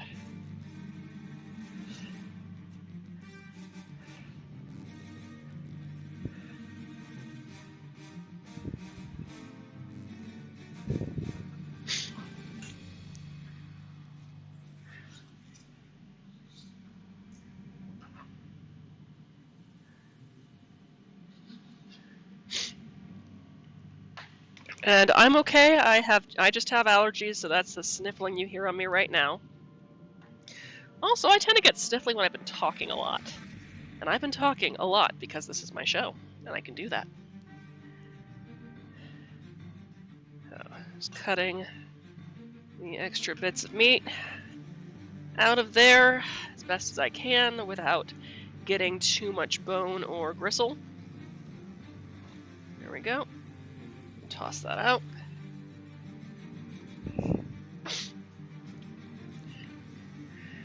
Let's see, are you edible? No, you're fine. Okay. Cut. Cut.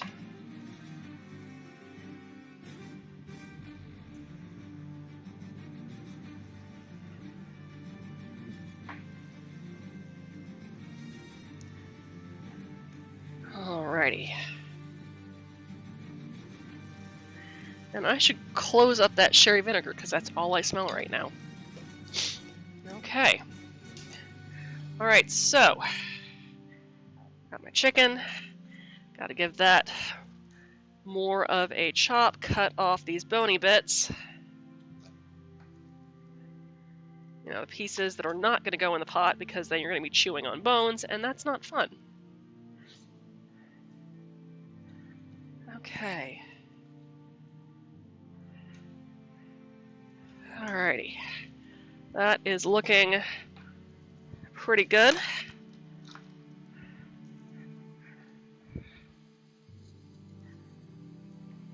So I'm going to toss out the bits that we don't need. The bones, the gristle. Do a quick look through to see if we have any of that on our board. We do not. So get those in. Let's see, that chicken's fine. And put it into our pot.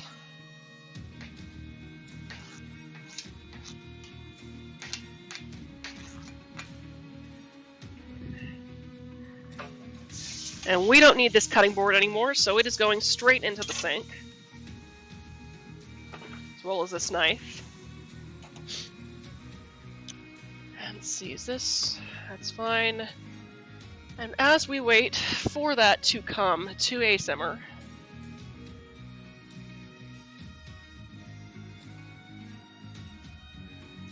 give that a quick stir for one.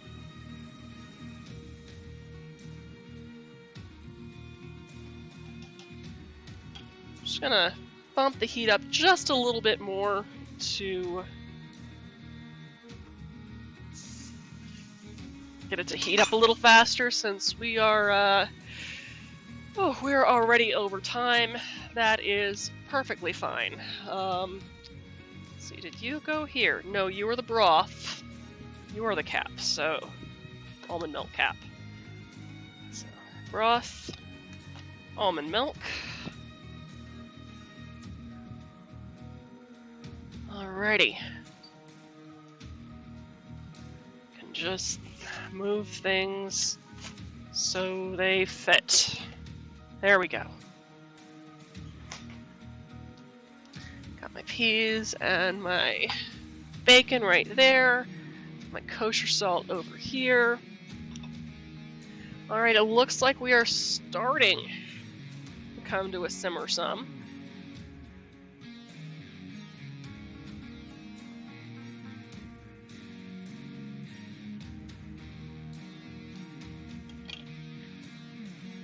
Just barely.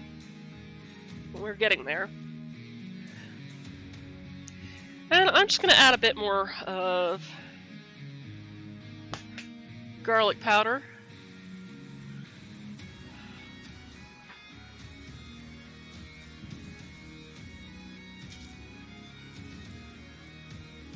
And black pepper. Balance that out some, especially since I'm getting a very strong vinegar scent right now from that sherry vinegar. Should you use sherry vinegar instead of sherry? No. Use sherry. You'll get a better flavor, and you'll still have a bit of that acidity. But this is what I've got, so this is what I'm going to use. And I'm still going to get that flavor. It's going to be a little bit more acidic than I probably like, but I'll probably balance it out with a little bit more melted butter or possibly some cream towards the end. It really just depends on what you happen to have on file. Thanks, Strike, for the hand heart thingies. Right, I was doing a thing. I am waiting for things to start the bubbling. It is starting the bubbling. Okay, I'm starting to see the start of a simmer here. I mean, just barely. Around here and here. So, with that, I think I'm gonna set my lid on top of it for now.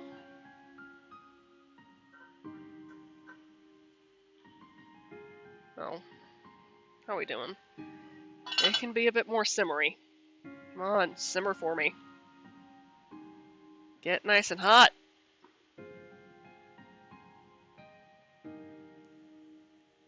Okay. Yeah. Just gonna stick this lid on here, reduce the heat to medium-low, and then I'm gonna set a timer for about 25 minutes. And I'm realizing that I still needed that almond milk. So, just gonna give this a quick rinse. And switch back to my prep can, because now it is time to make our dumplings.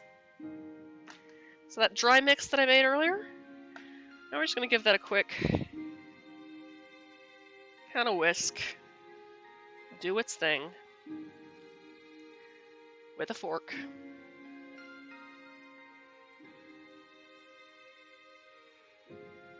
Alright, as we're waiting. Woo! Put that back. And you know that butter I asked you to get out earlier? Yeah, now we're going to melt it.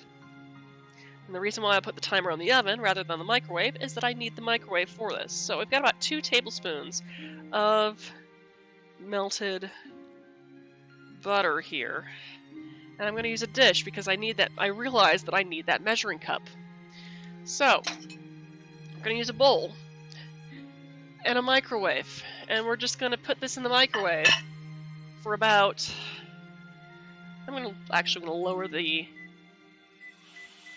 fan some. Anyway, because I don't have anything flying out right now, we'll put the fan up a little bit higher, especially once we start frying those chicken skins up all nice and crispy. In the meantime, microwave that butter 12 seconds. That's a timer. 12 seconds at a time on high. And the reason why I say 12 seconds is that I found that that's the amount of time on a standard microwave it takes for it to melt without exploding on me. Because the thing is, unlike most other cooking fats, butter has a water content. And water tends to heat up faster than, say, well, oil. So what happens when you happen to have a solid block of fat with water particles, and you're in a microwave, so therefore you have the friction moving those particles very fast, and the water happens to, well, heat up faster. That's right, you have water without any place to go because the fat has not melted yet, and so you're more likely to have your butter explode everywhere. So, we're doing that by gradually melting this every 12 seconds on high. Because I don't want butter splatters all over the inside of my microwave. I mean, as much as I love butter, I'd rather have it in my dish rather than all on the walls of my microwave. So, it's another 12 seconds. We are definitely getting there, as you can see. And the thing is, it still retains heat. So, you're not really having to worry so much about, well,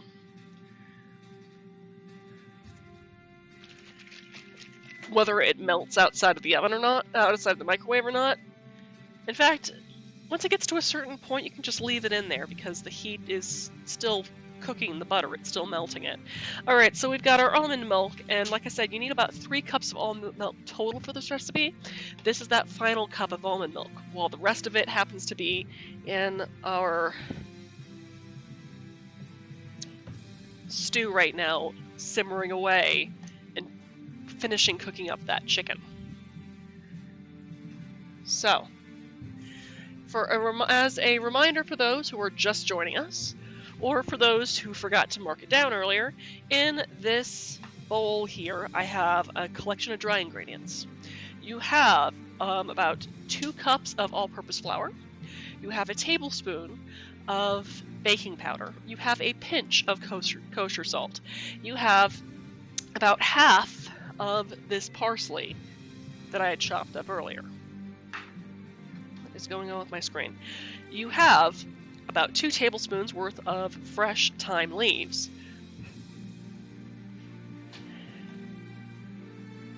And that should be all of your dry ingredients. You want to whisk those together with a fork or with a whisk, whichever happens to get it a more uniform texture.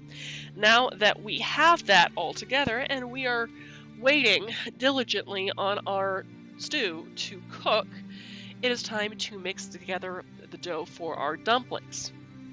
So, right. My brain is, and I realized that I totally missed stuff up because you weren't supposed to shred up that chicken yet. You do it after simmering. It's fine. It's absolutely fine. We will make this work. So, right.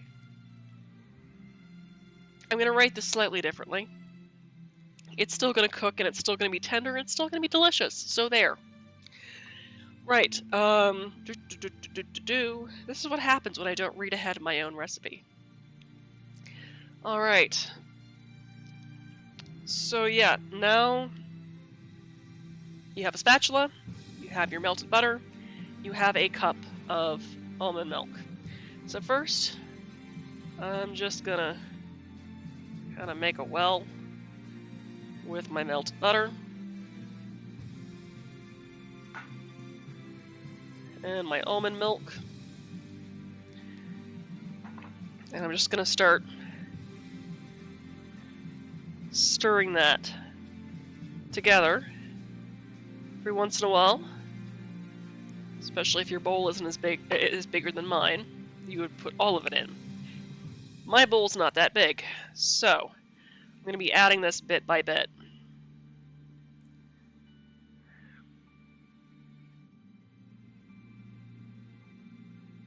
I'm just kind of carefully stirring that together. Just enough so it comes together and everything is moistened. Doesn't have to be perfect, but you also don't want dry pockets of flour either. So we are very much close to that point. In fact, I would say now that everything in this bowl, now that everything in this bowl has been moistened, I'm going to leave it alone.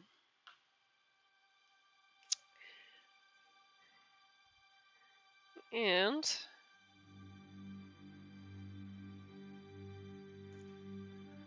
set it aside. And this is where having an ice cream scoop definitely helps. I can find where we put it. Thing is, overworking the dough produces a very dense dumpling, while when it just comes together like that, it allows the gluten to kind of form, but also to add air pockets a bit more, but it makes it very fluffy when you steam it. As opposed to when you overwork the dough, you're going to have basically hard hockey pucks or dense, chewy dumplings, and you don't want that, just because the texture is not really the most pleasant thing in the world. And once I find where my ice cream scoop went, haha, ice cream scoop, we're ready for that as well. So, in the meantime, since I am still waiting for stuff to simmer, I've got about 17 minutes left for it to simmer, we're going to do a bit of a cleanup while I ramble on. And also, so I have very little to clean up once all of this is over. Which, that makes me happy. Because by the time I finish this, I'm hungry, and I still have to take photos.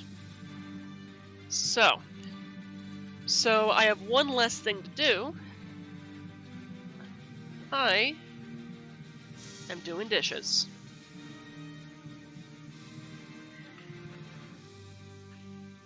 And you'll see what I mean, where when everything is kind of put away, you can actually relax a bit more when it's ready to actually, serve your meal.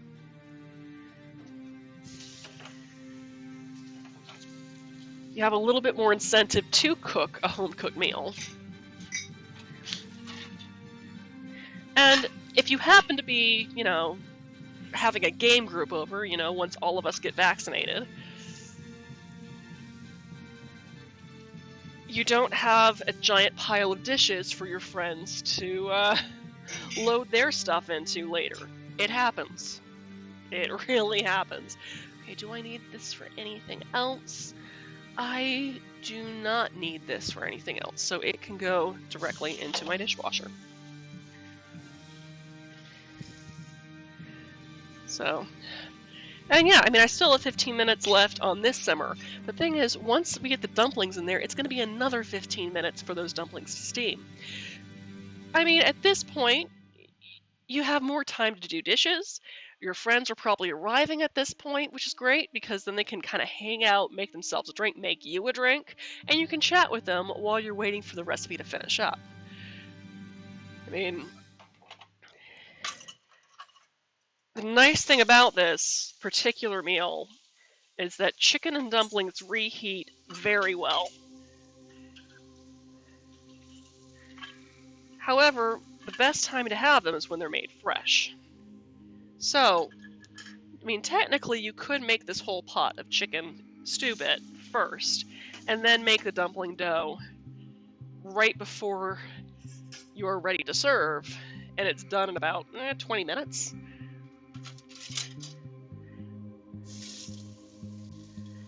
Hell, you could even cook up the chicken ahead of time.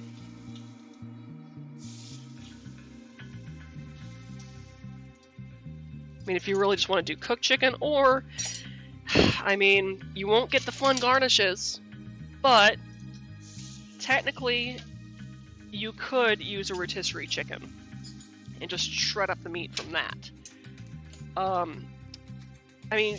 Technically you could also get the fun garnishes by removing the skin of the chicken and then frying it.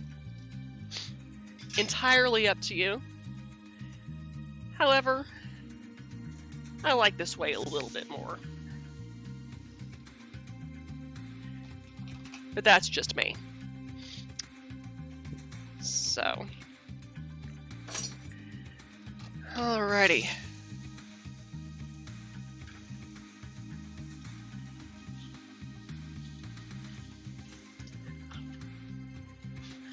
Got about 13 minutes left before I start adding dumplings.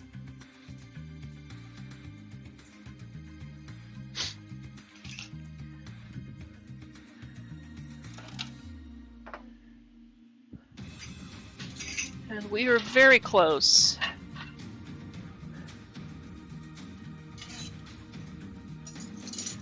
To finishing our dishes here.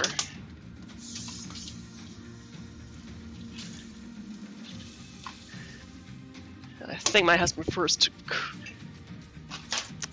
hand washed that particular pot, so we'll just leave it in the sink.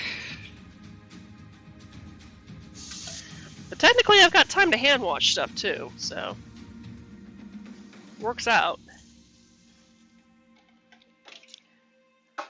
12 minutes left on the cook. On the initial cook, technically. Alrighty, and let's see, do I need you? I might need you. I don't need you.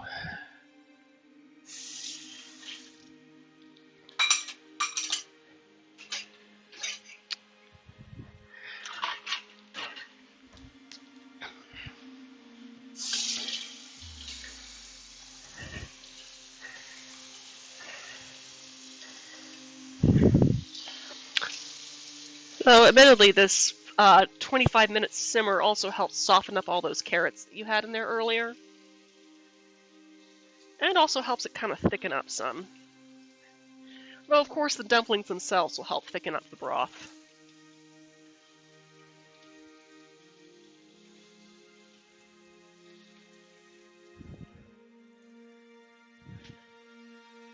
Okay.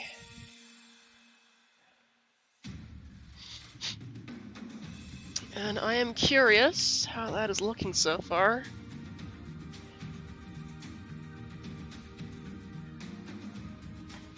Oh, that looks excellent.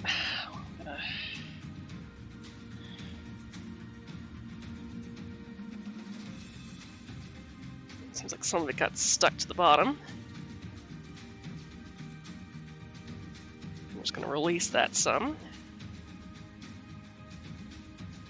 As you can see, it's, here, let me show you what I'm talking about here.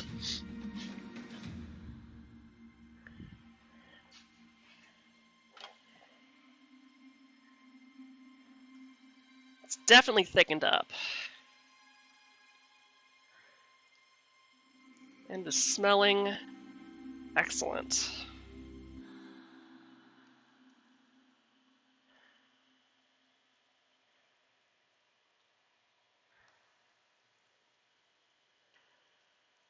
Chicken is definitely cooking.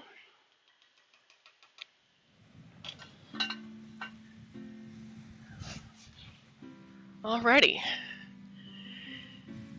And I can do kind of a basic wipe down of my prep space here.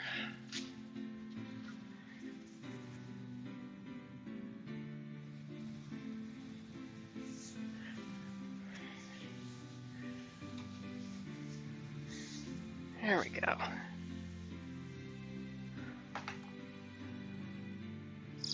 All right. Cool stuff.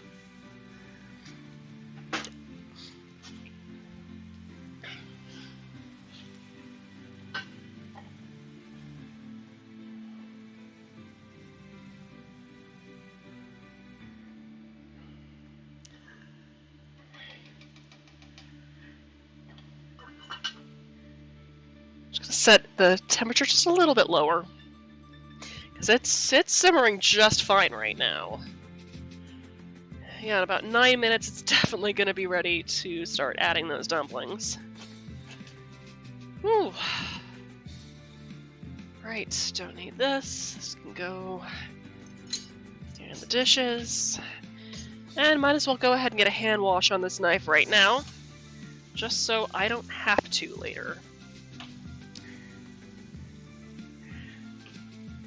But yeah, big thing also about knife skills, do not put your kitchen knives, dining knives, yes, cooking knives, no, in the dishwasher. You hand wash that stuff.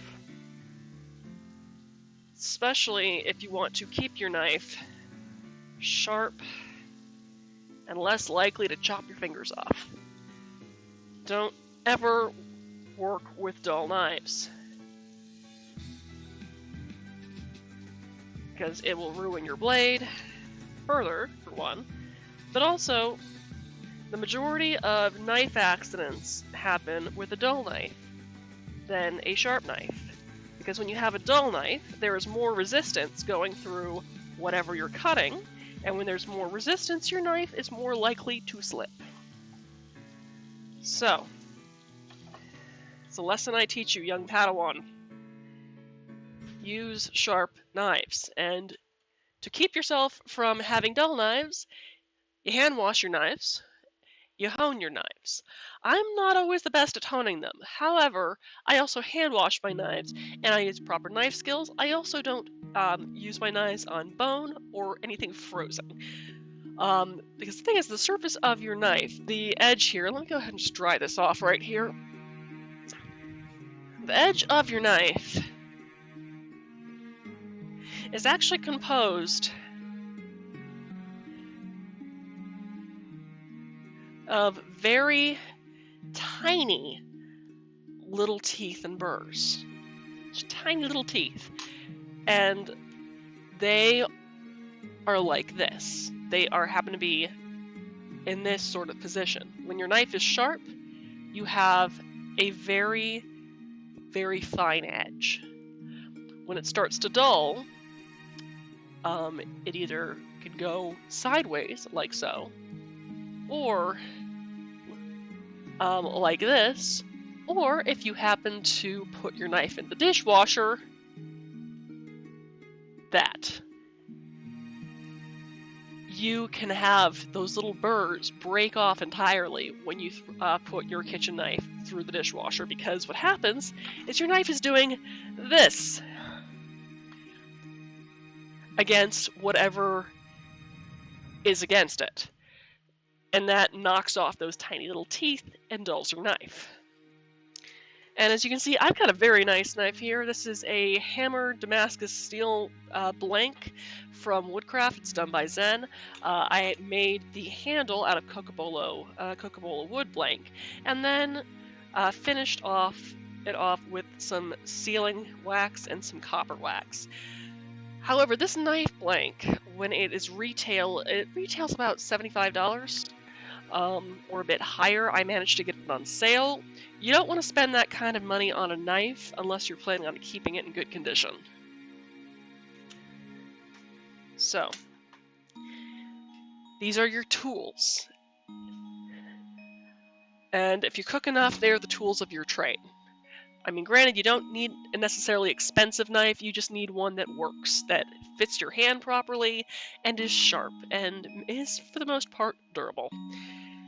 I mean, I have one of my chef instructors from Publix said that her favorite knife to use was actually a $8 chef's knife from H Mart.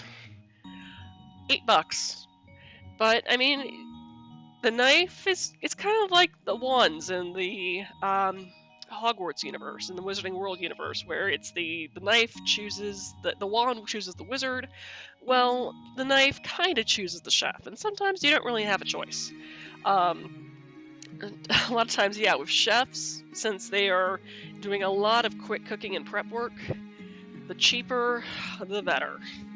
I mean, the stuff I have right there, that's pretty and everything, expensive, but it was a birthday present to myself, and I want to keep it, well, I mean, I kind of want to keep it for the rest of my life. So, I'm going to take care of it. Anyway, we are about 4 minutes left on our broth, though I think we might be able to cut that just a little bit short, because I mistakenly decided to cook the chicken, shred the chicken, and then cook it, instead of cook the chicken without the skin and then shred it. You can do it either way, but this obviously cooked up a lot faster. So, we are back at a simmer, quite obviously.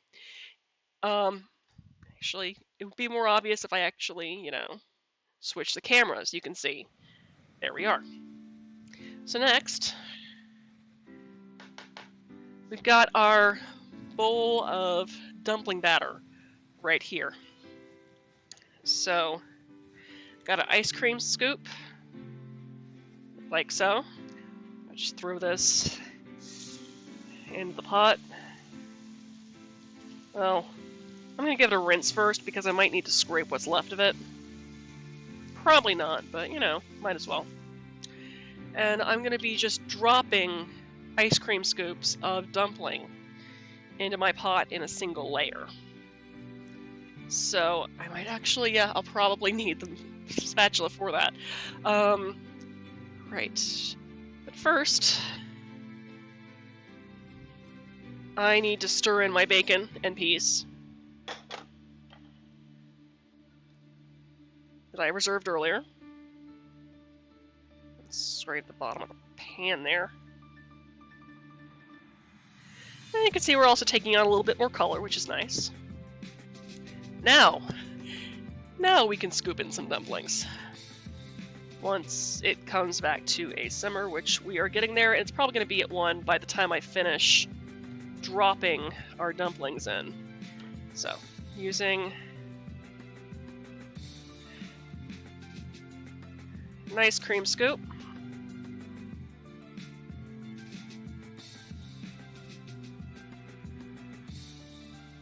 And a spatula. Just gonna drop in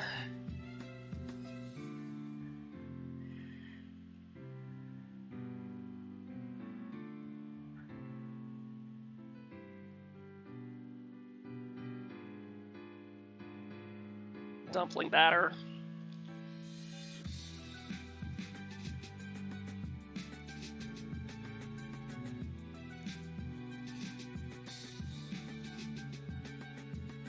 In a single layer. Well, as best as we can get a single layer anyway. Into the hot liquid.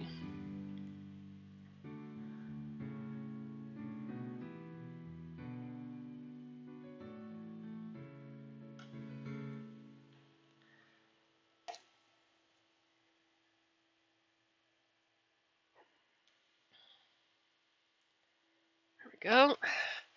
And I think we've got enough for about 2 or 3 more.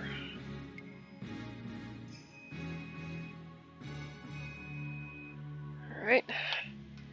And shut up, timer, I can hear you. Alright.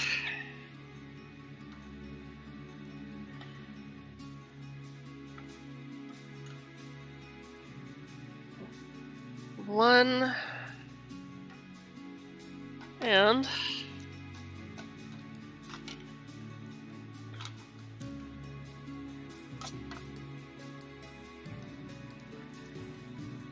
last one. Okay. Bam. So now we just need to get that into our sink. I need to get that bubbling again. We're just getting there. Yep, there we go. We got some bubbles. Now, I'm going to use a pot holder before putting up that lid. Just gonna put that on there.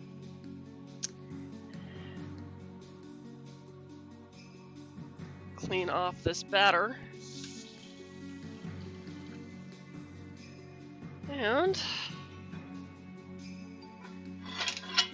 do a little bit of moving around for this next bit, because this next bit's fun.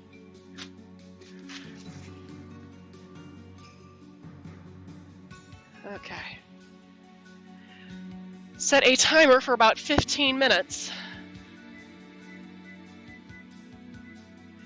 And do not peek at those dumplings, whatever you do. Just going to make sure that that's at medium-low. And we are going to move my camera a little bit further out. Yeah. Once I have, sorry, things a little bit more detached. Ah, now I have spices falling on my chicken skin. Oh gosh. Okay. Let's see, do I still see my pan? Yes, I do. That works. Okay. So, while we are waiting for those dumplings to cook, I have a non-stick skillet here. It's technically cast iron, but you can use a regular Teflon non-stick. However, I prefer to use cast iron. I'm just gonna stick these chicken skins right here on this cold pan.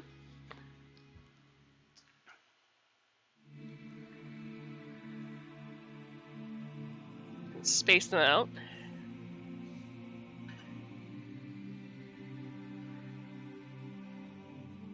And now, I'm going to turn the heat on to a medium flame. Help if I actually ignited the gas. There we go. Medium flame. And we're just going to wait for that to sizzle and start cooking and crisping up on both sides. So, yes.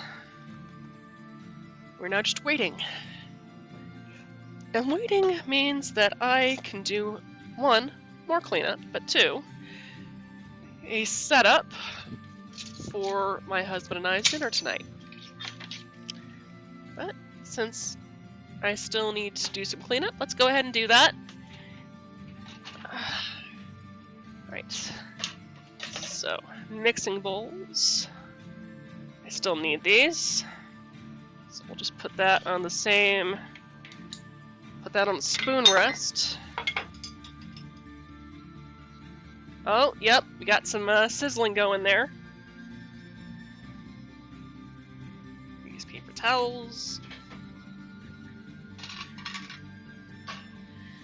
Do I need you? No, I don't. You can go into the dishwasher.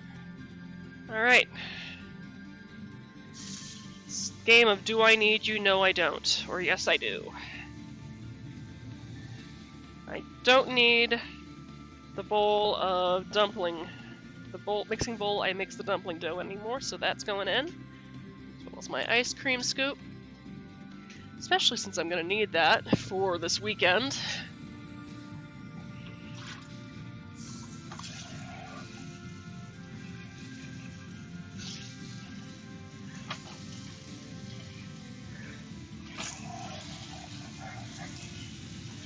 Alrighty.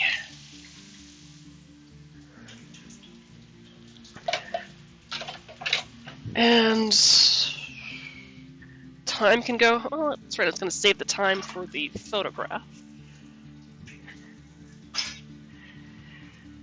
Whew. Alrighty. We are. Well, we are after 9 now, but you know that's fine. It's a Friday night. I can totally have a late dinner if I want. Yeah, as you can see how it's kind of, the fat is starting to render out and sort of crisp up the bottom of the skin as well as a little bit at the top. We want this as thin and crispy as possible. So, you are going to need one more thing here, and that is going to be 1, a cutting board, and 2, well, 2 more things. 2, a knife, a clean knife. And we're going to need some paper towels to let that dry out a little bit before we chop that up for garnish. So, just going to line that cutting board with some paper towels, because by the time that's done cooking, it'll have shrunk down considerably. Just want to get that excess schmaltz off of there. So, let's see how we looking. We're ready to flip. Nope, we are not crispy enough yet to flip.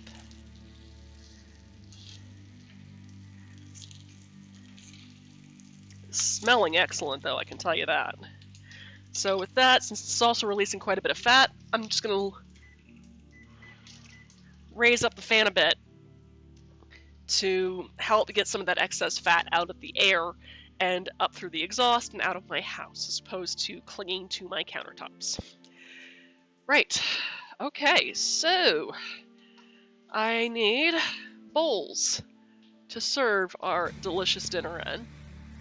So let's go with these two for now.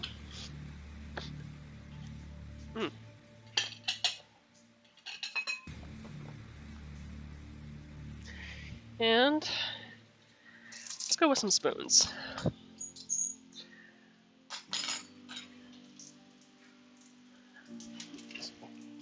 Check that chicken skin. How we doing? Ooh.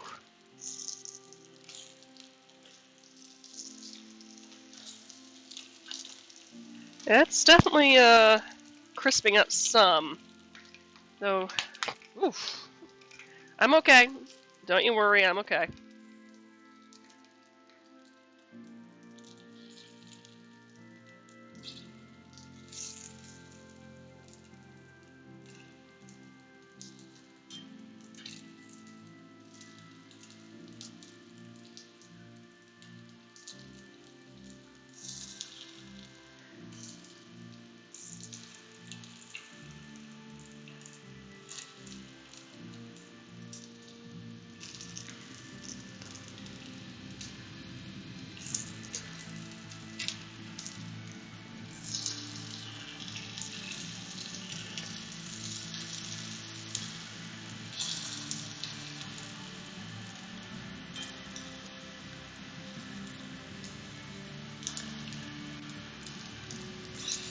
I just want as much of that fat rendered off as possible because I want this crispy like bacon.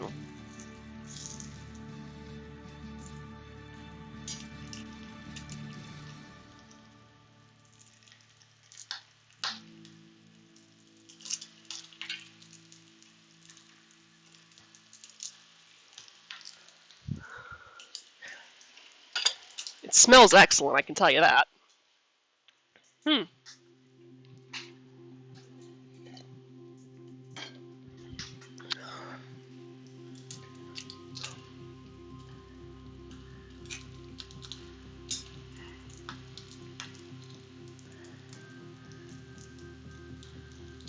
Okay. Looks like we are nearing the end point with some of these pieces. Like this one. I think this one's done here. Yeah, that's definitely done. So let's go ahead and move you to some paper towels.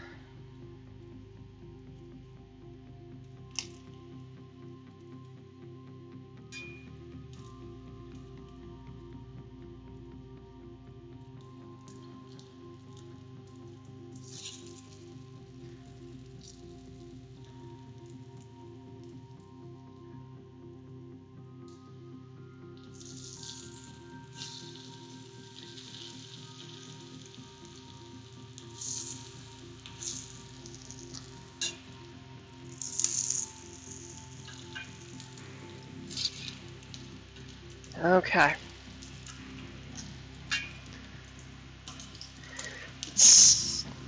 Yeah, that simmering is definitely slowed down, so this is probably ready to go.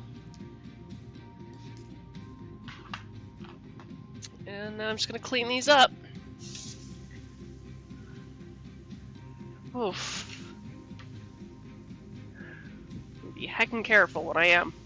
Alright.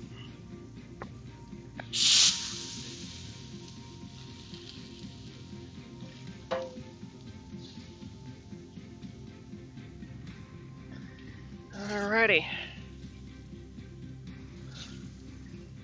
Oof. Cool. Rinse that out.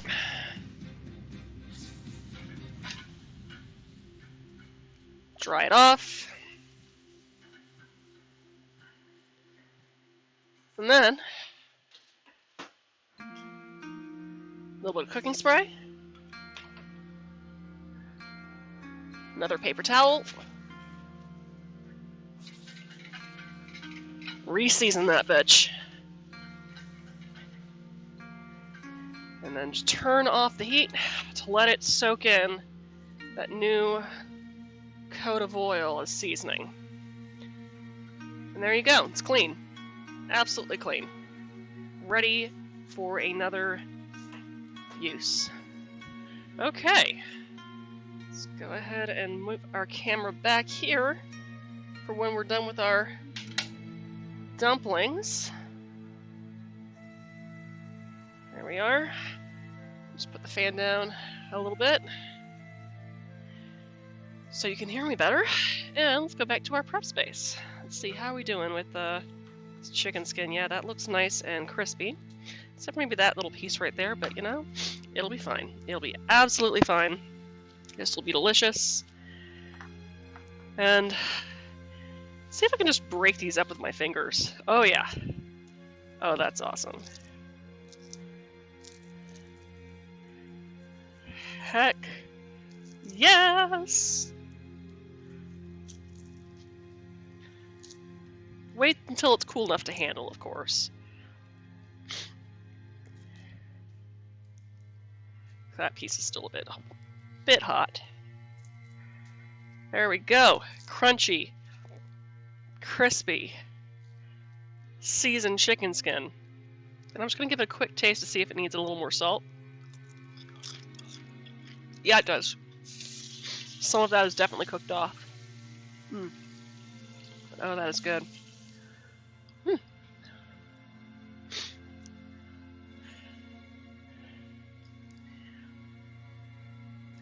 Let's see here. Kosher salt. Where's my kosher salt? Here's my kosher salt. Alright, we got about 2.5 minutes left on those dumplings. There we go. Toss those all together. And I did not need a knife for that. So, here we go. Toss it all together.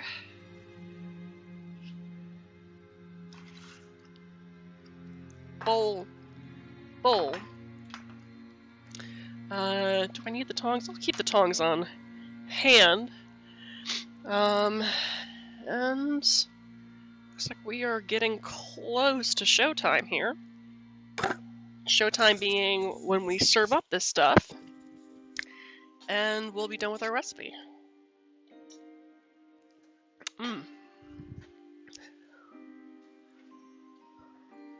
Now, normally, would it take this long to make this recipe? Probably not. It probably won't be explaining how to make it when you actually make it at home. But some things like, you know, chopping up vegetables and everything like that, you could probably do ahead of time, just to speed up the process some. Then it's just a matter of, you know, so cooking the chicken and cooking the bacon. I mean, granted, yes, you could cook the chicken and bacon ahead of time, but I mean, then you don't really get that kind of bacony, the bacon fat and schmaltz flavor sort of incorporated into your layers. So, I mean, I personally would rather do that, but, you know, when you're just trying to get dinner on the table, take the shortcuts you need to. The smart ones, the ones that are not going to put you in danger, but do what you need to get the food and get what you want out there. So, we are 50 seconds left on this. We will see if we need to cook these just a little bit longer. We shall see. Just in about 30 seconds. And it looks like we got a good amount of steam coming from our pot right here. As you can see, well, I don't know if you were able to see that. Yep, there we go. Got some steam coming out of there. That steam is cooking our dumplings and making them all nice and kind of puff up and fluffy. So, I'm hoping that this is working. I know, I sound so confident right now. Since I need that backspace for my lid, I'm just gonna move these over here. Alright, that is 15 minutes. Let's see how we did. Oh, look at that. Oh, those look nice. Now, this is where you actually check your dumplings to see if they're done. The way you do that is you take a toothpick.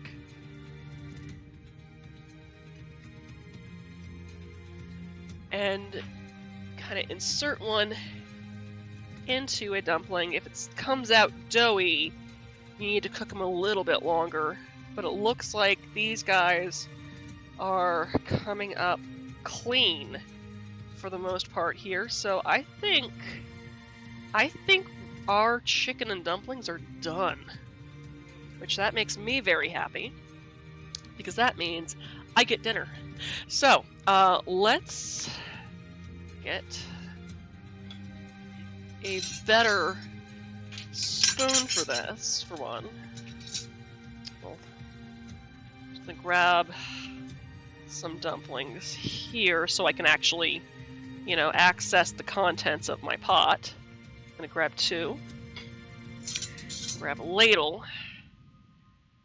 and get myself the stuff that's underneath here. The chickeny bits, the stew, the gravy, all of that deliciousness. Doesn't that look good? There's one. I mean, honestly, I could probably wait for this to cool down as I take pictures. Oh, that looks delicious.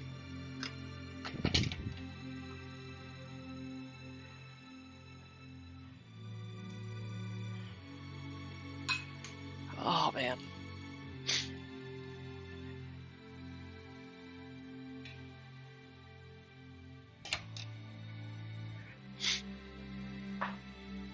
Go back to our prep table here. Look at that. Isn't that good? And add some... Well, let's go with some parsley first.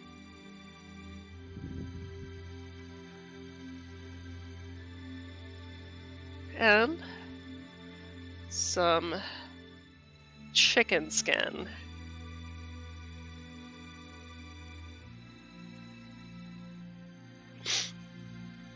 Doesn't that look awesome? Wabam. Let me just turn off my pot here, which is it's actually off right now. Awesome. Okay. So, I want to thank you for joining me tonight for Munchies and Minis. It did take some time, but we finally got there, and I am so looking forward to dinner right now. Next week, I have no idea what the heck I'm cooking. I've been looking at... thanks, Drake. Thanks for saying this was fun. This was fun. Yes, it was... I think I'm getting better at this whole presentation thing. I really am. That's not trying to toot my own horn, but that's just kind of, you know... I did a lot of... like quiet episodes, but I feel like I've managed to keep a good rhythm on the past couple of ones, so I'm very happy with that. So next week I'll have another recipe. I have no idea what. I will keep you guys updated on that. As you saw, I had to push back this week's episode because I have a round of colds going around my cats right now, so my house has kind of become a cat pharmacy again. Yay! But I will keep you all updated, especially on Patreon as well as social media. This has been a recipe for chicken and dumplings from the Hungry Halfling Inn and Tavern mentioned in Dungeons & Dragons Volo's Guide to the Sword Coast. And yeah, my name is Catherine Barsonistas. You've been watching the Gluttonous Geek Presents Munchies and Minis, and as always, stay safe, stay sane, and stay you. Have a great night and rest of your weekend. Catch you later.